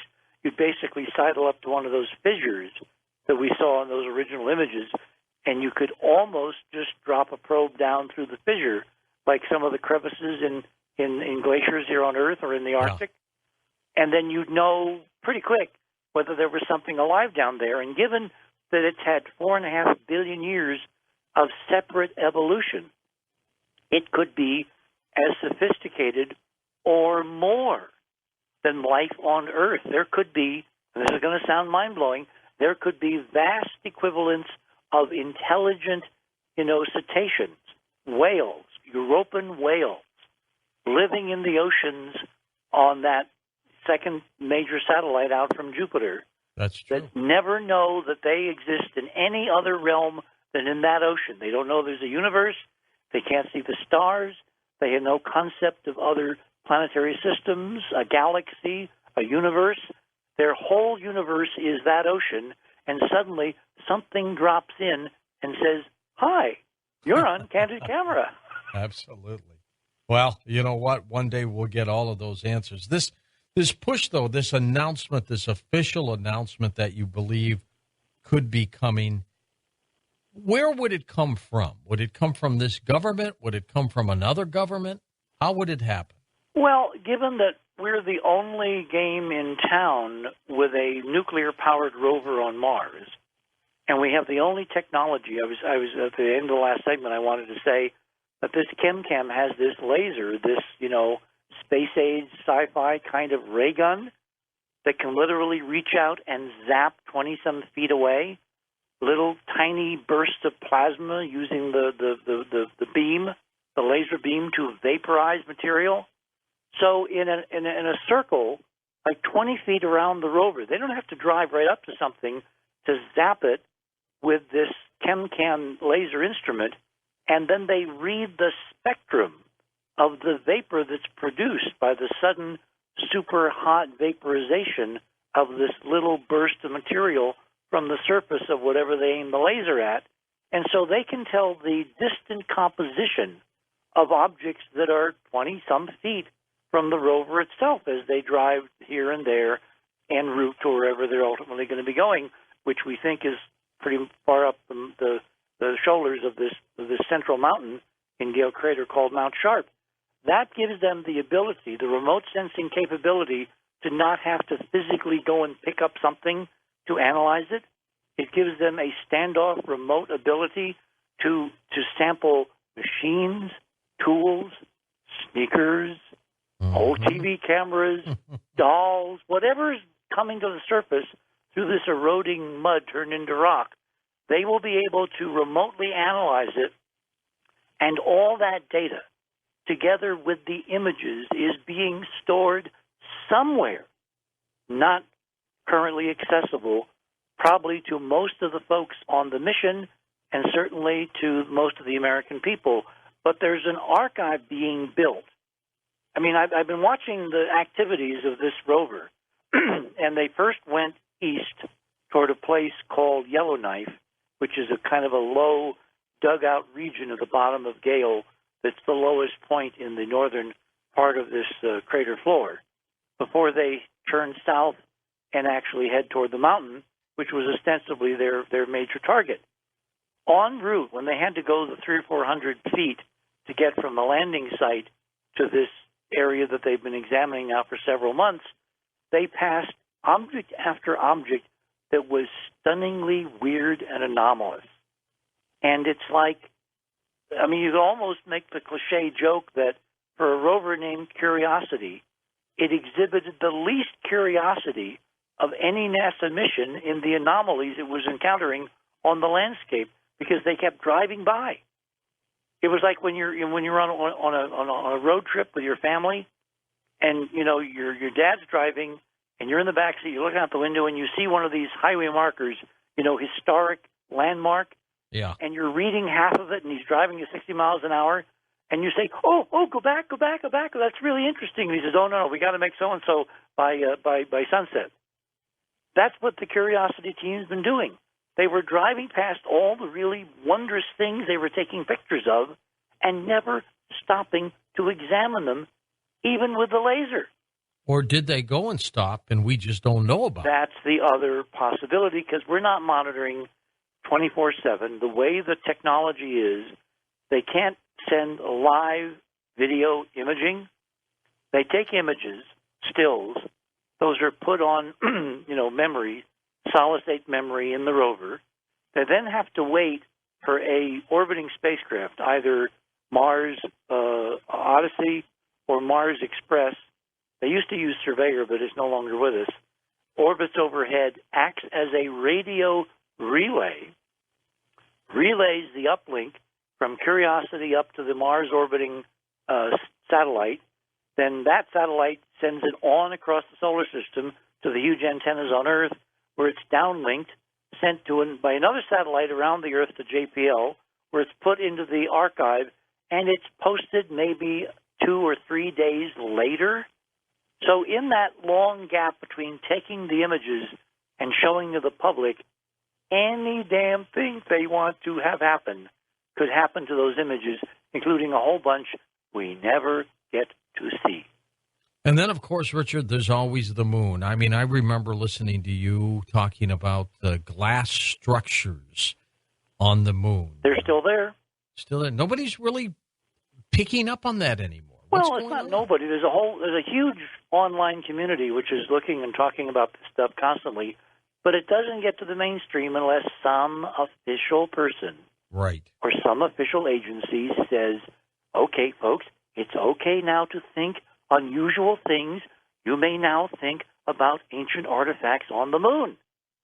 We live in a bizarre culture, George, where except for this island of light in the darkness, it's like we lived in a dark age equipped with the internet in terms of the mainstream. People can't think outside the normal strictures of what's permitted and what is not. In fact, what stunned me is how little reaction there has been from the American people to the revelation that every phone call and every email they sent is being stored somewhere by someone to be used against them at some point if the political winds change just a little bit more. Well, and some people are in that respect, in regard, don't even care. Well, because they think their whole life is an open book anyway. It's called Facebook. What they don't understand is the huge potential for blackmail. Let me give you a scenario, and this is actually not a diversion. We're told under the law that the NSA eavesdropping and the reading of emails and the monitoring of all our electronic communications, tweets, tweeting, and, images and share, image sites and Facebook and all that, that's all not actually being looked at. It's only being archived in case there is some probable cause that a secret court, the so-called FISA court, decides suddenly that needs to be examined to counter some terrorist threat. Let's just assume, for the sake of argument, that's all true, that everybody in the agencies that are responsible for collecting this vast amount of data, I mean, you know how many emails you send a day. Can you multiply that by 300-plus million people just in the U.S. alone? And now, of course, we understand from the Snowden leaks published in The Guardian that there's a whole bunch of European governments that we bugged, and those governments are not very happy with the U.S. government right now. And in some cases, some of those governments told their people that they never did this. Yep. Some of them are doing it too. Yeah, of course. It's a world of listening and archiving. So let's assume in this scenario that the current folks are honest. They're following the law, and you and me are totally safe in terms of our privacy. They don't care, that you and I send things and jokes sometimes back and forth. They don't care that you and Robin talk about medical stuff. They don't care. Whatever you're doing, they really are not listening. Right. What if that, in fact, is not true? What if, as Snowden claimed, and the agency has vigorously denied, that even a low-level technical computer guy sitting at a console somewhere, I guess he was in Hawaii, can look at and read and listen to any phone call, any email, any PDF, anything you communicate or send to anybody on the planet at whim, and no one really has to know. And let's further assume that there is a dedicated group somewhere in the bowels of this agency, the NSA, whose job it is to do that with 435 members of Congress, the House and the Senate. Can you imagine the ability to steer legislation in any direction you want if you have electronic proof that this senator or that congressman is doing things the American people might not think too highly of, and they're doing it because they think they have privacy and they have none? In other words, you have set up an electronic scenario where you're living in a situation that Adolf Hitler could only dream about with the Gestapo. And it exists now. And we're supposed to believe their assurances, we're only using it lawfully, whereas there's this huge trillions and trillions and trillions of gigabytes of information that allow them to blackmail anybody they choose and get them to do anything they want at their whim. And that, my friend, is the core of the problem. It's the absolute core of the problem, and why everybody in this audience should be freaking out right now and demanding hearings, real hearings, not that charade, a couple weeks ago with the, NSA guy saying, oh, we're not listening to anything, we're not reading anything, we're doing it within the law. Yeah, who's watching the watchers? And what happens when the watchers decide to just start doing this on their own? Well, can you imagine the ability to get something on every member of a committee that's supposed to be an oversight? That's the end of the game. Yes. You can't stand up and strenuously say, we don't agree with what you're doing, because then they'll make public the things you have been doing that most people would not want to know that you were doing. Everybody has a private life. The Constitution is supposed to enshrine the idea you have a right to a private life. This takes all that away with a keystroke. Scary times, my friend. Well, the only thing that's going to change it is a game changer.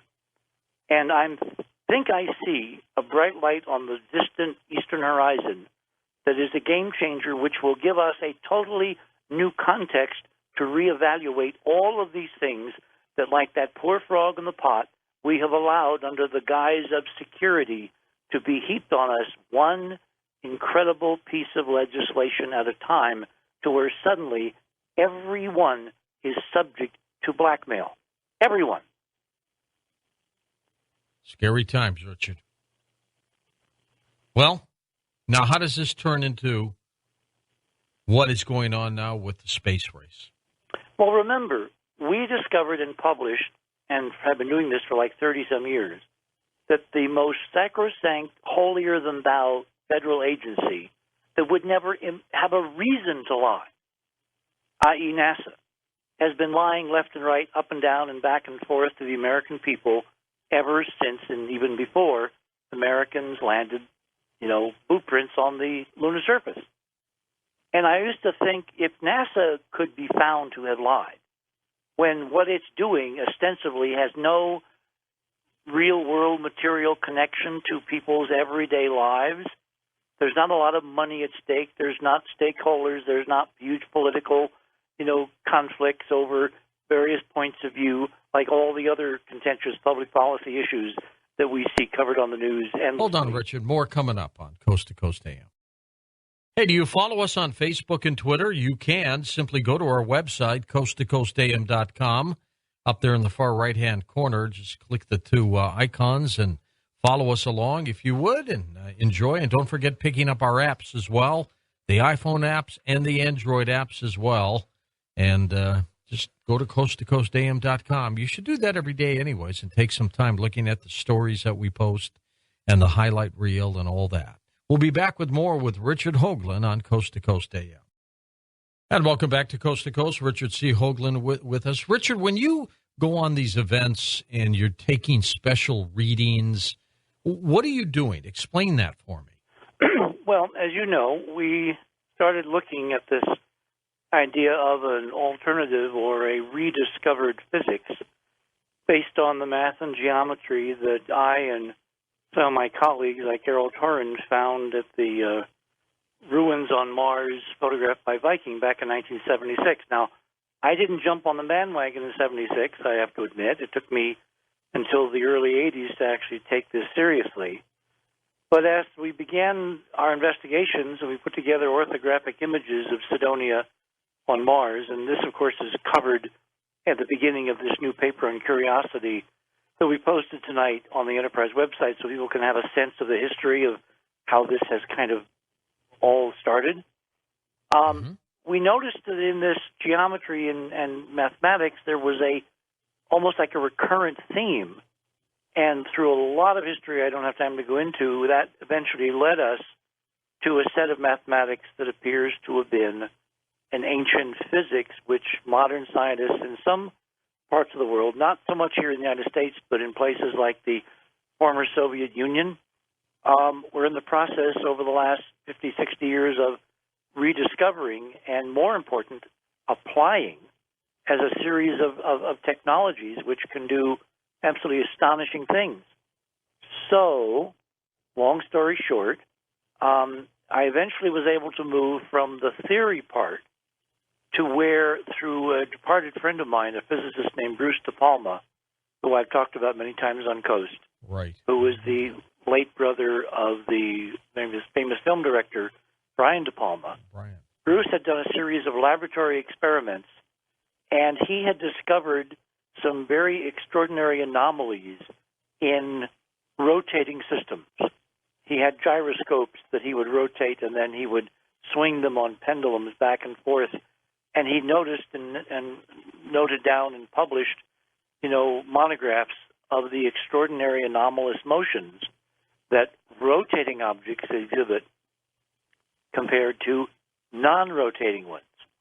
And since the math that we had discovered at Cydonia indicating the physics that we thought was laid out there had to do with rotating systems as opposed to things that don't rotate, immediately when we started talking, we had a lot to share, and ultimately it turned out that Bruce De Palma's measurements were in fact physical laboratory data, experiments confirming the theoretical, mathematical, and geometric models we had found on Mars.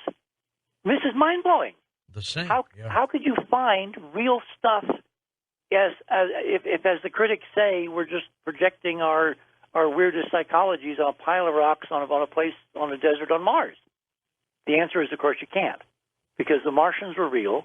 They left us real data. That real data had been independently rediscovered by terrestrial physicists, one of whom I got to know, named Bruce De Palma. And the really cool thing, even after Bruce mysteriously died, his brother, Brian De Palma, did a very famous film a few years ago called Mission to Mars. Remember that? I remember. It was a great film. And in the film, there is an homage to both Bruce's laboratory experiments with this physics and to our own discovery of that physics in the monuments of Mars. There's a key scene where the astronauts are inside the face on Mars. Again, this is a film by Brian De Palma. That's right. And one astronaut is back at the ship that's supposed to take off and return them all to Earth. And, of course, when you launch rocket ships, you have to launch them at a certain time. Otherwise, with limited fuel, you won't get home. It's called celestial mechanics. So there's a time limit to where he's calling on the radio, "Hey, guys, can you hear me? It's getting close. Come on, where are you?" And they're inside the face, so they're not getting any of his radio communications. Well, there's a close-up shot at one point of his wristwatch, his digital wristwatch, counting down to when he has to push the button and fire the rockets and leave, or he will die on Mars too. And, of course, the magic moment is 19.47, which is the hallmark number of the physics we discovered on Mars, 19.5. So this was an homage to the physics and to his brother. And in those experiments, what Bruce De Palma used as part of his sensor system to measure these various laboratory weird anomalous interactions was an ordinary off-the-shelf Accutron wristwatch. Which is what you use, This right? is what I have now updated. I've digitized the output. I put it through a computer program, and I have it in a laptop, and I run around the world with Robin. We're the Bobbsey twins of archaeology, I guess. And we run up pyramids, and we sit in the middle of sacred sites, and I do measurements, and Robin, basically sometimes holds my hand. And we get astonishing readings based on the fact that this physics is interfering with the normal back and forth tick-tock motion of the tuning fork that Bulova, when they built the Accutron back in 1965, when they first came out with it, they advertised it as the first breakthrough in timekeeping in 300 years. Well, it's not a very good timekeeper because it varies depending upon whether you're just sitting in Des Moines, Iowa, or you happen to be sitting on top of a pyramid in a sacred site. It varies wildly under those conditions. And I've now been able to measure enough sacred sites and enough interesting places to get a basic feel for the physics that's doing this, and it's in incredible consonance with not only Bruce De Palma's laboratory experiments back in the 70s, but also with a huge data bank of Russian experiments that were conducted behind the Iron Curtain until the Soviet Union collapsed in 91, in which case all those papers tumble out on the Internet, and there's a stunning database of Russian experiments which totally confirm the existence of this physics, which, of course, is the hallmark of the math and geometry deliberately encoded by this ancient Martian civilization on Mars, which is present in the paper that I put up tonight as a kind of refresher, and is present in some of the teasing slides that I gave Lex to put up on Coast.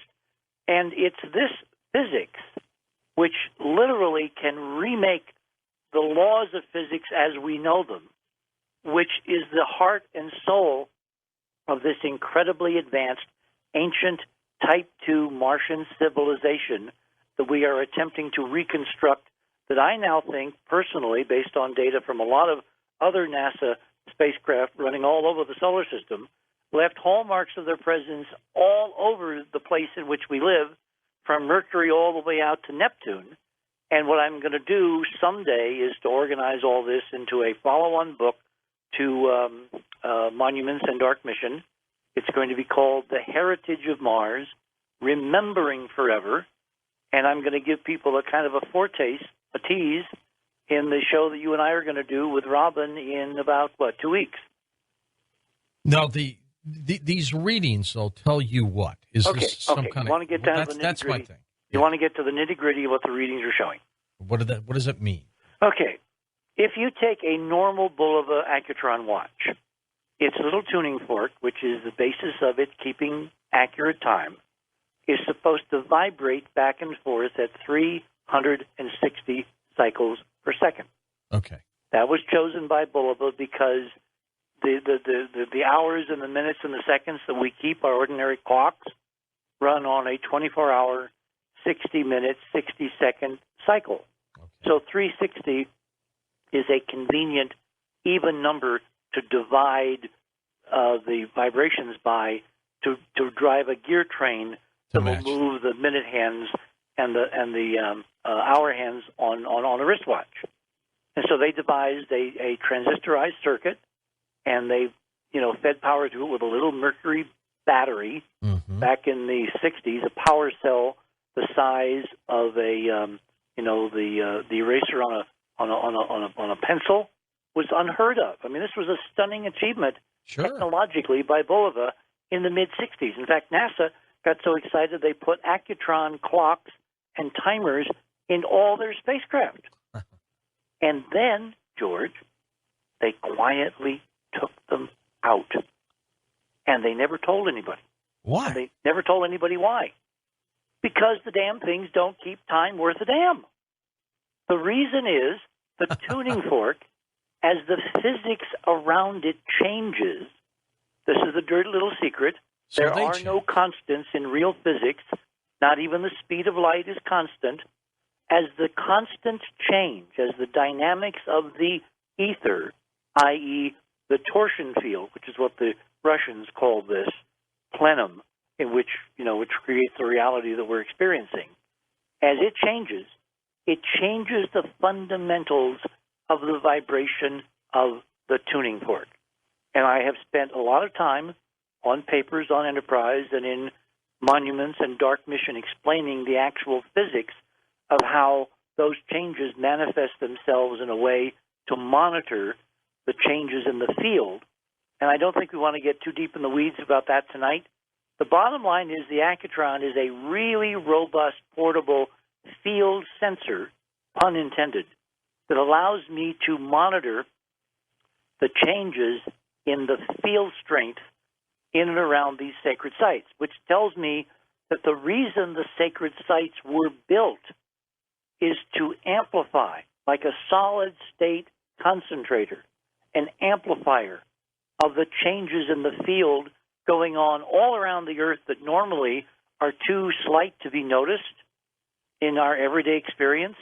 That are in that location. But in those locations, like on the top of the Pyramid of the Sun at Teotihuacan. There's a photo that I sent over to Lex tonight showing me sitting in my Mexican, regalia on the top of the Pyramid of the Sun with the Pyramid of the Moon in the background, monitoring with the Accutron and my laptop, software, the field as it changed as we were being photographed for an NBC sci-fi special called, Glistening New Secrets of 2012 or something like that. It's somewhere on YouTube.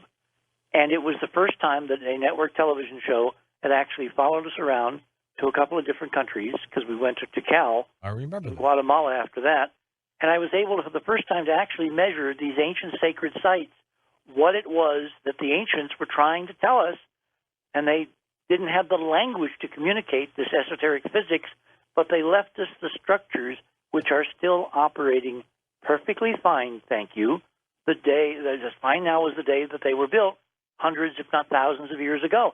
In fact, in Guatemala, we had a Mayan guide named Francisco Florian, who was dressed all in white, classic Mayan guide, regalia. And he met us, there in Tikal when we all pulled up in our official, NBC vans. And we got out, and there were formal introductions. And I could just tell, this guy was, here's a bunch of gringos, and I'm going to take them around and talk about ancient Mayan culture. And they're going to go back to, Park Avenue, and they're going to put it on TV. And, the usual way that those people in the third world think of us, foreign imperialists from the first world. Well, Francisco, in about a half an hour, started seeing what I was doing, what I was measuring. And we're sitting side by side on the top of one of those pyramids, our feet dangling over, a couple hundred feet of nothing. Would you believe I used to have fear of heights, George? Oh, you wouldn't know it looking at you on the top of that thing. It comes from love of what you're doing. Love will banish any problem, any problem. Anyway, so I'm sitting there next to Florian, and he's looking at the screen, and he's seeing these wildly changing vibrations of the tuning fork, which are responding to the field that is being amplified by the pyramid we're sitting on. And he says, oh, my gosh, he says, I'm looking at what my great-great-great-grandmother used to tell us was going on in these places, and we had no way to know. He became totally converted that I was measuring the most sacred mysteries held by the priesthood, the Mayan priesthood of which he was a member. And there I was with a 21st century piece of gear, putting it on a screen and recording it on a hard drive to take back to New York and put on television. So I now know what the purpose of these pyramids was, because the field, if you amplify it, it does several really crucial things that we need now to make public and democratize all over the planet. For one thing, it extends human life. He told us that when the Mayan culture was in full sway, hundreds, if not thousands of years ago, I mean, the time frame is a bit debatable now, because remember, the academics are trying to keep some of this stuff secret, so they pretend these cultures are much younger than they really were. He said that the peasants who lived far away from the central complex of Tikal, 40, 50, 60 miles away, they, of course, grew all the food for the elites, the nobles that lived right around these pyramids. And he said, now I understand. He said the peasants who were farming in the fields, they died when they were 40. The nobles who lived around these pyramids and were immersed in this field that you are showing on that screen is real, they lived to be over 100. The energy kept them going. Precisely. That energy, by the way, is the backbone, foundation of what we call free energy. I was going to say, did Tesla knew that? Yes, of course. Tesla was doing experiments. He was shaking the ether with huge electric arcs, hundreds of thousands of volts exploding, in the ether, in the torsion field. And what electricity in that accumulation, which is called a plasma, does, it converts known forces, electromagnetic forces, into invisible alterations and changes in the torsion field. And one of the things that we're going to be doing as we accumulate more and more resources and research funds is we're going to be doing our own lab-controlled experiments, because now we have an ability which people have not had to actually measure the invisible with something that's visible. Because when you basically cause a perturbation in the force, good old George Lucas, a tremor in the force, in the torsion field, that's what the force is. Yep. The accutron responds by changing its vibration rate because, and this is the model, I need to do the experimental lab work to confirm this, but I'm pretty sure this is what's going on based on Palma's lab data.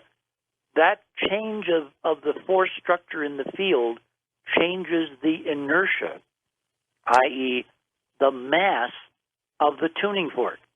Give you an example.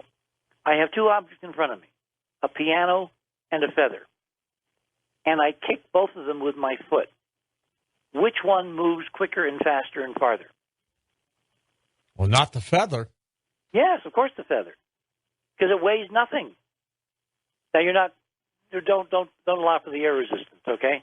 Okay, I did. Yeah, you were unconsciously assuming, well, with feathers, I know that the air will, but if it was in a vacuum, like remember the famous hammer and feather experiment that David Scott performed on the moon? Yes. Where he dropped the hammer and the feather to duplicate Galileo's classic experiment in the literature? That's right. You want to know where that hammer and feather experiment came from? Probably you. You're talking to him. Yep. Long story. I think I told it in Monuments. I happened to be in the right place at the right time with the project scientists for the Apollo 15 mission. I gave him what I would love to see Dave do. They carried it out. He took a falcon feather, and they carried it out on live television. Well, in a vacuum, hammers and feathers, when you drop them under gravity, they fall at the same rate. But if you were to throw them, the hammer and the feather, you would throw them at different distances because the feather would accelerate very fast because it weighs nothing. It has no mass, whereas the hammer has a substantial heft to it. It has a substantial mass, i.e. inertia. The reason the tuning fork changes vibration in our model is that the actual forces in the ether, in the torsion field, that cause inertia, that cause the idea of mass, changes dynamically in ripples and waves, and we can see this change moment to moment, second to second, in the computerized output of the tuning fork in the accutron. It's time for phone calls when we come back on Coast to Coast AM. Of course, your opportunity now to interact with the program, phone calls with Richard C. Hoagland here on Coast to Coast AM. Welcome back with Richard Hoagland. Richard, any speaking engagements coming up for you? Well, not so much speaking. We have been invited to Bosnia. Really? Officially, to measure the pyramids in both Bosnia and Serbia during a remarkable pinging experiment that's going to be conducted within the next couple of months. What they're doing is they've set up these EM receivers, radio receivers, around the Bosnia pyramids, and they've measured some very bizarre radio emissions that they just can't understand. And the principal investigators of both teams have been in touch with me. They've informally invited me and Robin to come to Bosnia and Serbia to be part of the experiment and to bring the accutron system, because when they're doing their radio work back and forth, what they're going to do is they're going to ping this potential pyramid in Serbia, and 450 miles away in Bosnia, they're going to see if they pick up any corresponding echoes, pinging. What I'm going to do is to measure both locations, hopefully simultaneously, so that we can see if there are responses in the torsion field of the inertia of the tuning fork in consonance with the repetition of the EM pinging by means of the radio transmitters. And then there's a conference in September that they've invited us back to present our data and to talk to a whole bunch of other archaeologists and physicists. This apparently is being sponsored by the Bosnian government. There are huge pyramids like this all over the world. David Wilcock has found a whole bunch of them that he showed at a conference presentation at Whole Life Expo a couple, 3 years ago. So it looks like I'm going to have a pretty busy travel schedule running around the planet doing the measurements of this ancient technology that our great ancestors left us on this planet. echoing what we're seeing in the way of this physics on Mars itself. And you enjoy doing this, too. I mean, I've seen you at events. You have a great time. If it wasn't for the fact that I've got to eat and pay the rent and the phone bill and the computer, all that, I would pay to do this. Of course, if anybody has not seen you, job.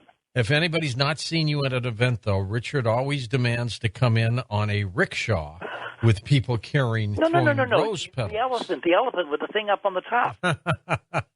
with horns and trumpets in the background. That's good. Let's take some calls here for you, Richard. Let's go to Elaine in Fort Myers, Florida. Welcome to the show, Elaine. Go ahead. Hi, thank you. Good thing. morning. What I was wondering is, and I have been wondering this, I watched this show, the Conspiracy Files program on TV, and it says that the face on Mars is destroyed, and now it's just a pile of sand. And they don't know whether aliens destroyed it or we went up there and destroyed it or whatever. I just wondered what your opinion was about that. It's wrong. It's disinformation. It's still there waiting to be explored by a decent, rover or human mission. And if we don't do it, I mean, George asked me a question a couple hours ago about private space programs. Mm-hmm. Given how much backlash Elon Musk is getting for the Tesla, have you been following that? Oh, yeah, I sure have. Well, that tells you that the fix is in, and it should make him pretty damn bad, so he might be more receptive now to our conspiracy that NASA's not been telling us the truth. And given that he's part of this panoply of billionaires that are embarking on a plan to privately mine the asteroids, it may not take too much convincing to get Elon to look in the direction of a private mission to Mars to actually set something down at Cydonia and answer this damn question once and for all. Would you go into space if he offered you a seat? Are you kidding? You'd be up there. In an instant. I trust you'd be communicating on the show while you were up there. Among other places, of course. I guess you don't want to come? No, I would go too. Go too. I'm not sure.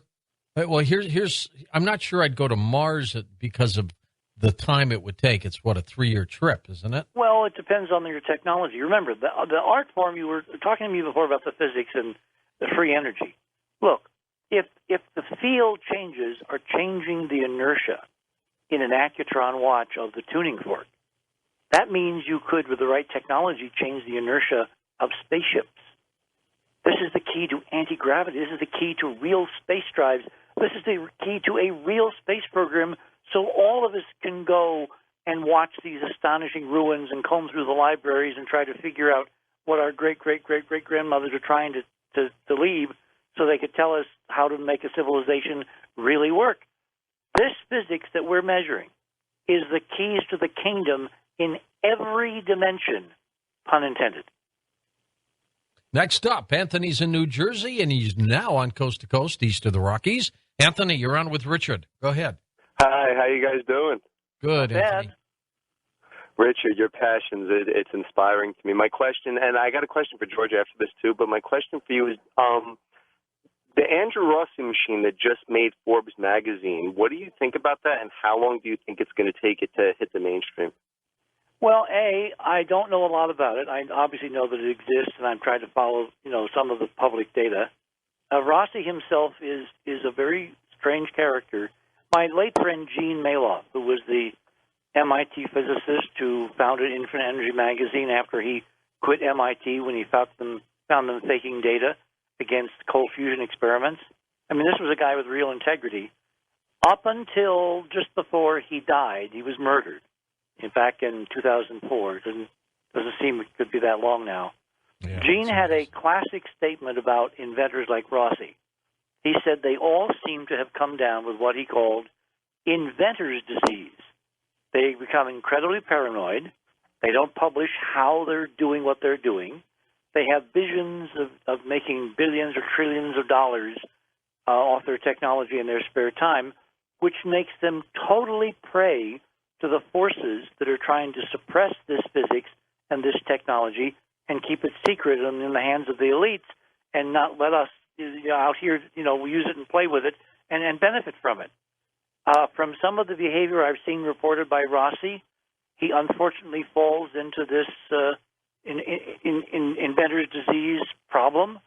So I don't know how much we can rest our hopes on Rossi, but there's tons of other inventors and tons of other technology. And if Rossi doesn't pan out, there will be others. And we intend at Enterprise to follow these and to shine the light on them if they conform to the measurements that we're getting, because we now have a unique way using the Accutron technology to measure the field around these devices. And if they're real devices, they have to be shaking the torsion field, the ether, in a way that the Accutron will respond. And if they don't do that, then they're not real. It's a really important experimental test. Let's go to Anthony back again in New Jersey. Anthony, you had a quick question for me? Yeah, I do a lot of warrior meditations where we go at the elites, and I was wondering if you could hook me up with your producers, because I'd love to have one of these on your show to get these free energy devices out. We've had a lot of success with these, and if I could just talk to a producer, that would be absolutely wonderful. Put you on hold right now, and they will get your information and help you out on that. Richard, so many people are fascinated with space and science. It's amazing how many things are going on that the public just isn't aware of. I mean, these clandestine things. I'm convinced, as you have taught us, about the Black Ops program, the secret space program. These things probably have been going on for years. I think a lot of the UFO sightings were some of our own craft. Yeah, I totally agree. Yeah. Next up, we go to Dave in Iowa, first-time caller. David, go ahead. Yeah, I got a question for you. Richard might be able to answer this question.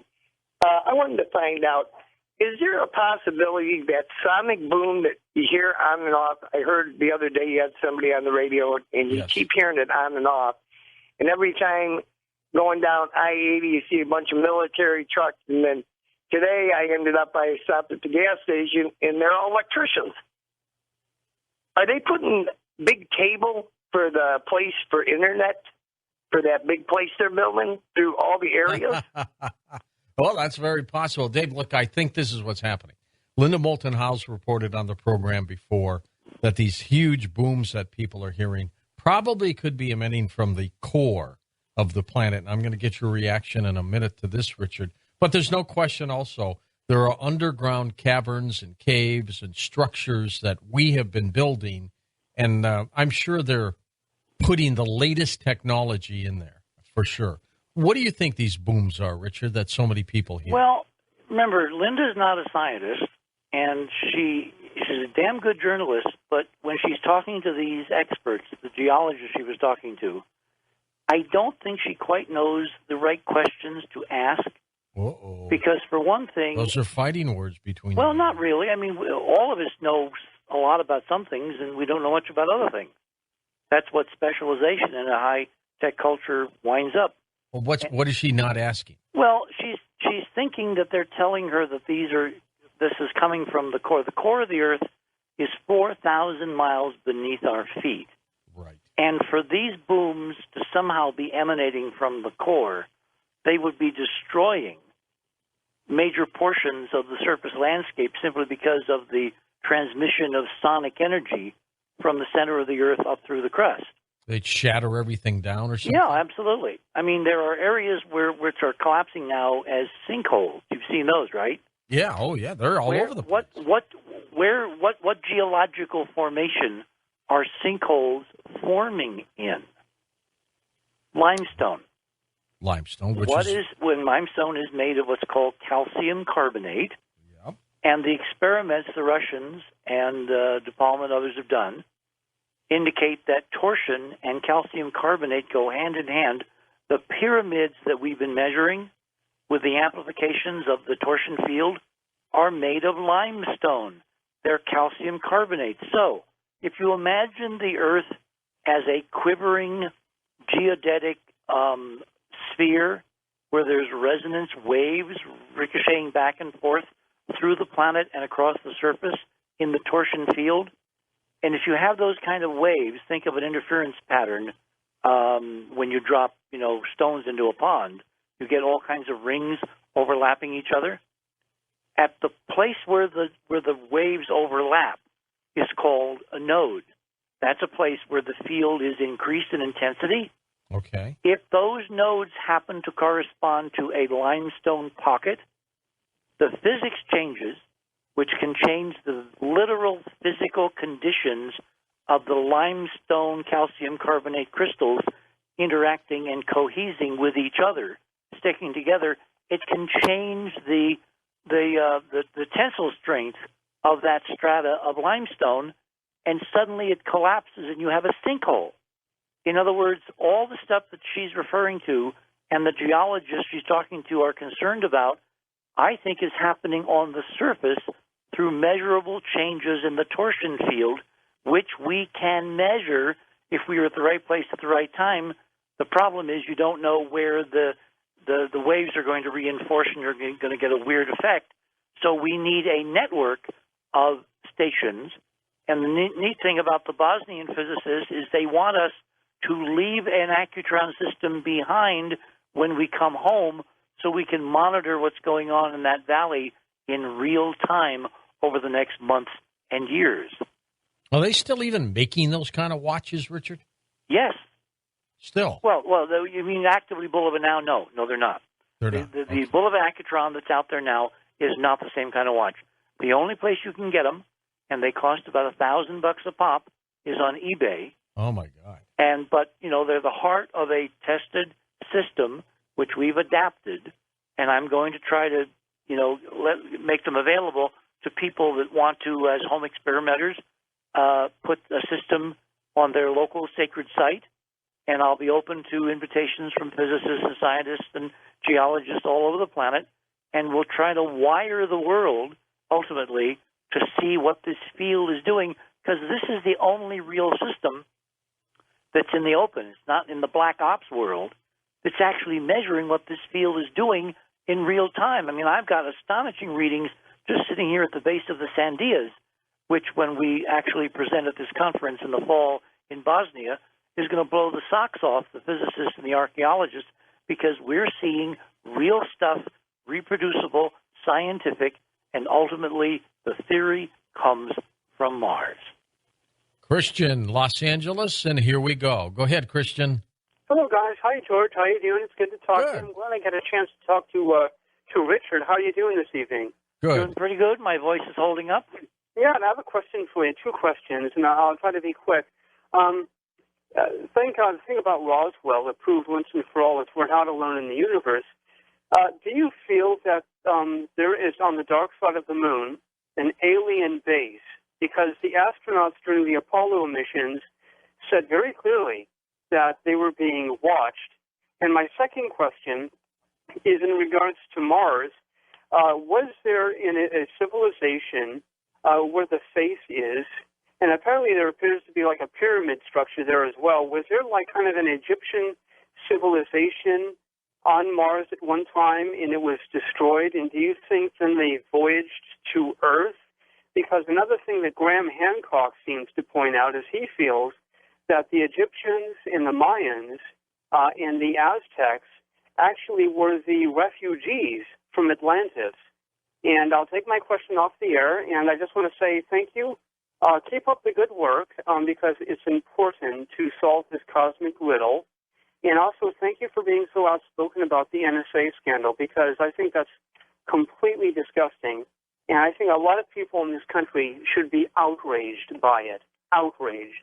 And you guys take care of yourselves. Bye-bye. All right, Christian. Sure thing. Go ahead. Hit a couple of those, Richard, before the death, because the implications I laid out in the last couple hours, if you get information on people and you can blackmail anyone, anytime, up to and including the President of the United States, you have given the kiss of doom to Republic or Democratic government. And that's the real problem with this whole NSA eavesdropping on everything we say or do or speak on the phone. There is huge amounts of archive material to be used by malevolent people, and they exist in every society, and don't you bet against them existing in ours. And you give them that upper hand, and they will own this culture and this society and this country, and we will never have freedom, because the folks that would vote against them will be afraid to be undone and found out, because they've got something on them through their unconscionable eavesdropping program. Now, to the substance of your question, you obviously need to read the 2 books I've written on this whole subject because I can't answer very complicated questions in a couple of minutes. How about a couple of seconds? Dark Mission, start there. It answers a whole lot of stuff. I will say one thing. I don't think they're alien bases on the moon. I think they're ours. I think they're there by a secret space program. And I have scientific data that proves there is somebody on the moon and that somebody is eating and breathing and drinking exactly what we do, because 40 years ago when the Apollo astronauts landed on the moon and set up instruments, we measured a very, very minute lunar atmosphere. 40 years later, when the Indian mission, the Chandrayaan mission, sent its little probe down to the moon to measure the atmosphere of the moon, it had gotten 40 times larger.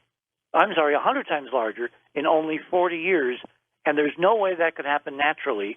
The only way it happens is if somebody is living on the moon in a secret base or bases, and every time they go outside in a spacesuit or they open the airlock, a bit of oxygen, nitrogen, water vapor, carbon dioxide leaks out, because that's exactly the gases that we respire that was measured by the Chandrayaan mission. And so, case closed, somebody is on the moon, and it's not aliens, it's our secret space program. We're coming back for final questions with Richard Hoagland in just a moment on Coast to Coast AM. On our next Coast to Coast program, of course, split show for you. We'll talk a little bit about UFOs and also about this push to control supplements. But when we come back in a moment with Richard C. Hoagland, we'll take final phone calls here on Coast to Coast AM. And welcome back, Richard Hoagland with us. Your calls, final segment. Richard, how you doing on Facebook? You still use it a lot, don't you?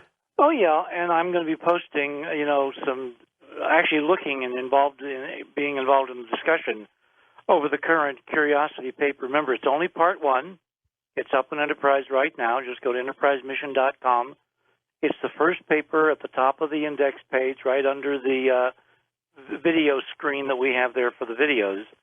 And speaking of video, I'm going to have video of some of this stuff when we tape your show in a couple weeks for broadcast sometime in August, right?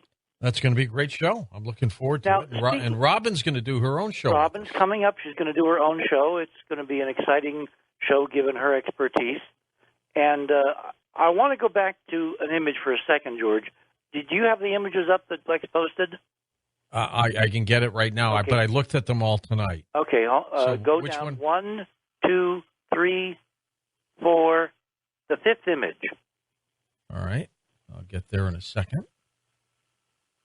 The 5th image, it shall be, and here they come. 3, 4, 5. This is the one, this is the shoe, right? No, that's 6. 5. Oh, I see. Yeah, all right, this is the, what is that thing? It says mysterious manufactured-looking cylinder. It looks like one of the boilers out of the Titanic, geometrically. How big is that? What do you think? It's about the size. It's about maybe 300 feet away, on the edge of a sand dune with stuff behind it. It's that far. Okay. So it's a big sucker. It wasn't right next to the rover. It was in the direction the rover was eventually going when they left the Bradbury landing site to go over to a place called Yellowknife. They had to go right by it. Do you think they went up close and took a really interesting close look and hit it with the laser? And well, we don't know. We don't know. Maybe they did. But they should have. Does that look like a rock to you? Actually, it looks like the head of a frog sticking his head Well, out. Think in terms of geometry. See, I see a cylinder where you have the flat top facing the sun, and then you have the dark body of the cylinder in shadow, extending at an angle down behind the sand dune. I'm more excited about the shoe, to tell you the but truth. remember, it only takes one white crow. If we find one bona fide, not natural object on Mars, we won. You know what? I tell Linda Moulton Howe. She gets upset when people question the percentages of crop formations and whether they could be anomalies, okay, from whatever source. That's the wrong game. And I said, Linda, all you got to do is find one. Exactly. That's it. And there are thousands of those that are not made by us, made by somebody communicating something important. How do we know? Because of the changes of physics of the crop and the soil, and beating down wheat with a board doesn't change the physics of the chemistry of the cells in the crop. That's an energy application. Great. Now, were you going to ask me a question about the TV show? Yeah. How are you doing? It's doing well, as you will find out. It's a live audience, and you will have some fun. Just don't wear your bolo, please. You don't want me to wear my bolo? No, you're going to wear your bolo. I was only pulling your leg. I want to wear my bolo. The bolo is you, so you might. It is me. Yeah, that's you. It's like my mustache is me. Gene Shoemaker. Let's go to Jeff in Hutchinson, Kansas. You've been on with me too long. You're getting punchy. Wild card line. Hey, Jeff, go ahead. Good morning, gentlemen. Morning. Morning. I wanted to ask Richard if he'd ever been to the Kansas Cosmosphere. I haven't been there. I know of it. I know there's some pretty advanced people running it. They're very adventurous. They found NASA artifacts that, were in junkyards and on eBay and all kinds of other places, and put them back together. And were they the guys behind the discovery of Liberty Bell 7 at the bottom of the Atlantic? Yes. Yeah, that's what I thought. It's currently here, and so is the Apollo 13 command module and the two Saturn V engines that were just plucked from the bottom of the ocean. Oh, they were responsible That's for that, great. too. Liberty Bell 7 was Gus Grissom's, right? That was Gus Grissom, and he's lying there, happy as a clam, waiting to be picked up by the helicopter, and suddenly there's a bang, and the hatch over his head blows off with the explosive bolts. Water pours in, and he almost drowns. And to his death, he was protesting that he did nothing. And there were folks in NASA who claimed that it had been his mistake, and he hit the wrong button and blew the hatch. And in fact, the actual caller, do you happen to know what the forensics are? Because one of the reasons they wanted to get the spacecraft back. Whoop, he's gone. Okay, well, one of the things they wanted to do was to see whether the switch was in the right position to not have been fired by Grissom. I see. Okay. That's that should be easy to find out. Well, I just haven't tracked it, but I wish we hadn't lost him, because the other possibility was when the helicopter had tied the line on to lift the capsule out of the water and put it on the deck of the aircraft carrier, there was a whole bunch of radio traffic going on. And as you know, you can set off explosives that are on electrical circuits with EM interference from crosstalk radio traffic in close proximity, and that's what Grissom claimed had happened, that it was simply the Navy communicating, jabbering on all their radio frequencies that set off this too sensitive circuit in the spacecraft. The switch position in the spacecraft would tell us whether he was right or NASA critics were right. He was a great astronaut. He sure was. Edward in Santa Clara, California. Go ahead, Edward. Thanks for calling. I noticed Richard was talking about also Elon Musk and inventors. I want to say this real quick before I get to Tikal.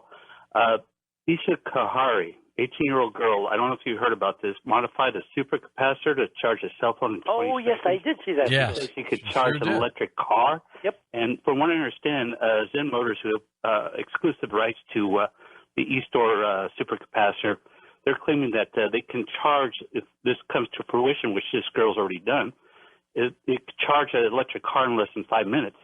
Well, the key, of course, is the engineering and the scaling up. You can do something in a lab, and then it takes millions and millions of dollars to scale it up to where it's a useful commercial device.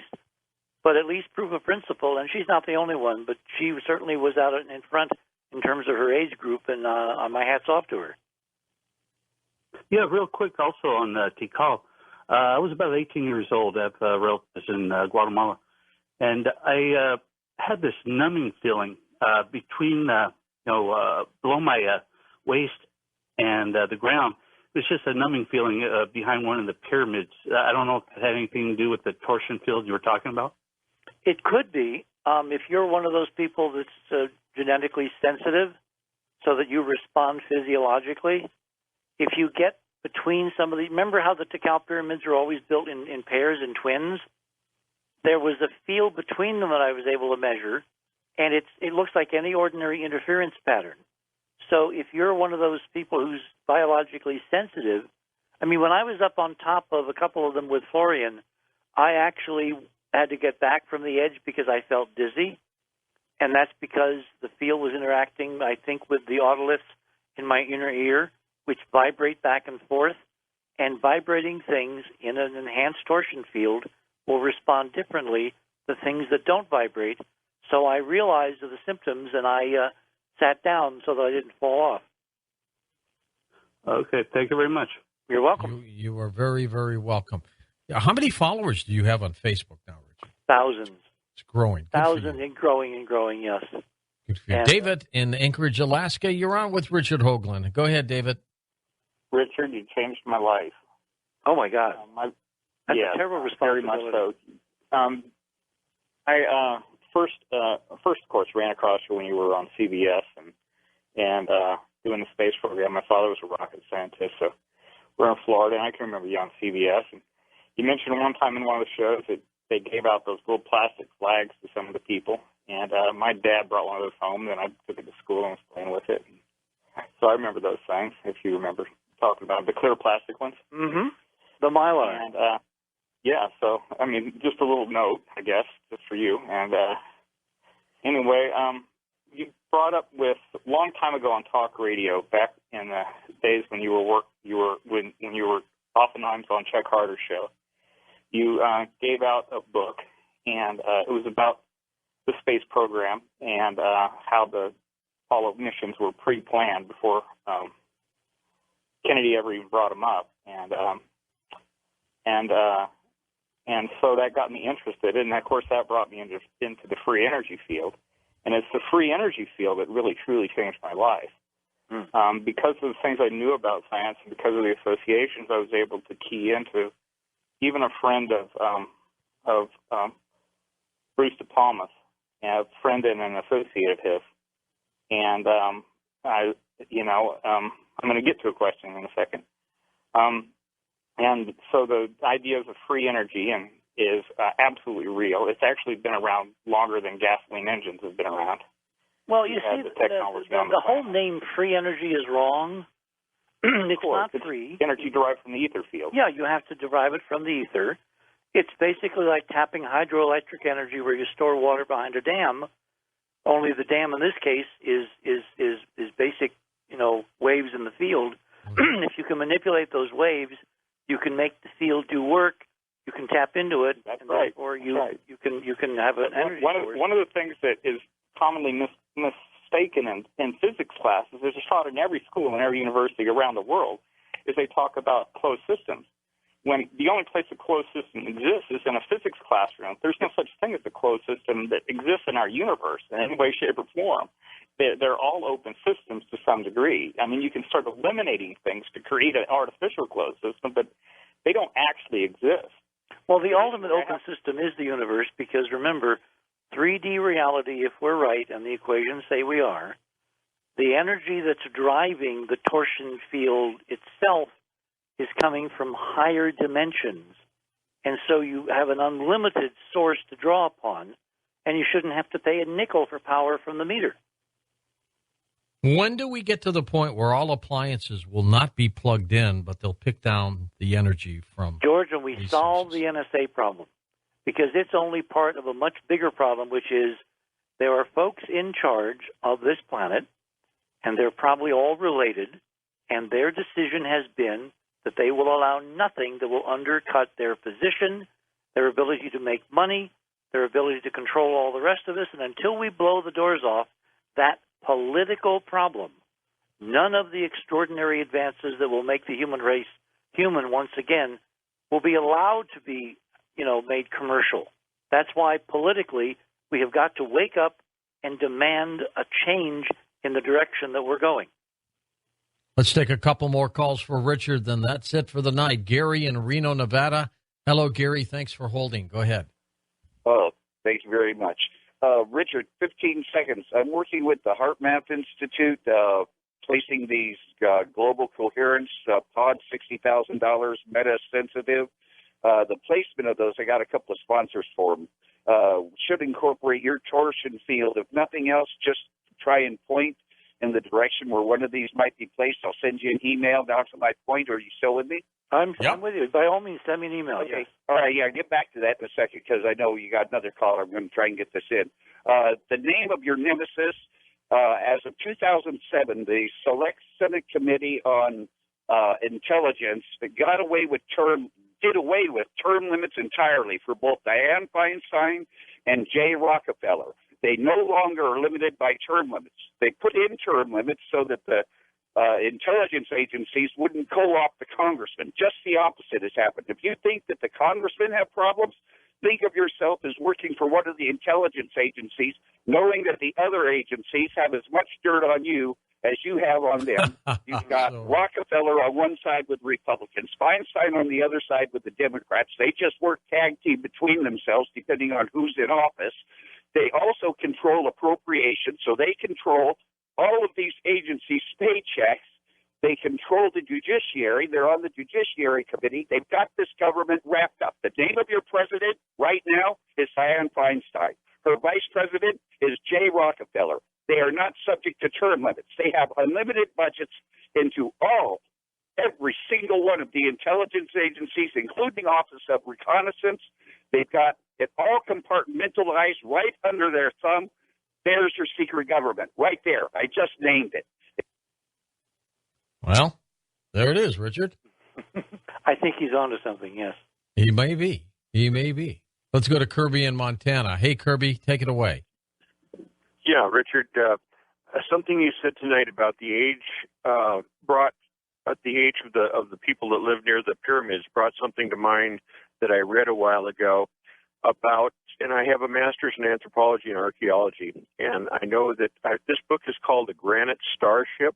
Oh, yes, Art had that guy on years and years and years ago. That's exactly right. And in this book, these people live anywhere from 8 to 10,000 years minimum, and the way they're doing it is by creation of basically a torsion field that harvests the energy from the ether.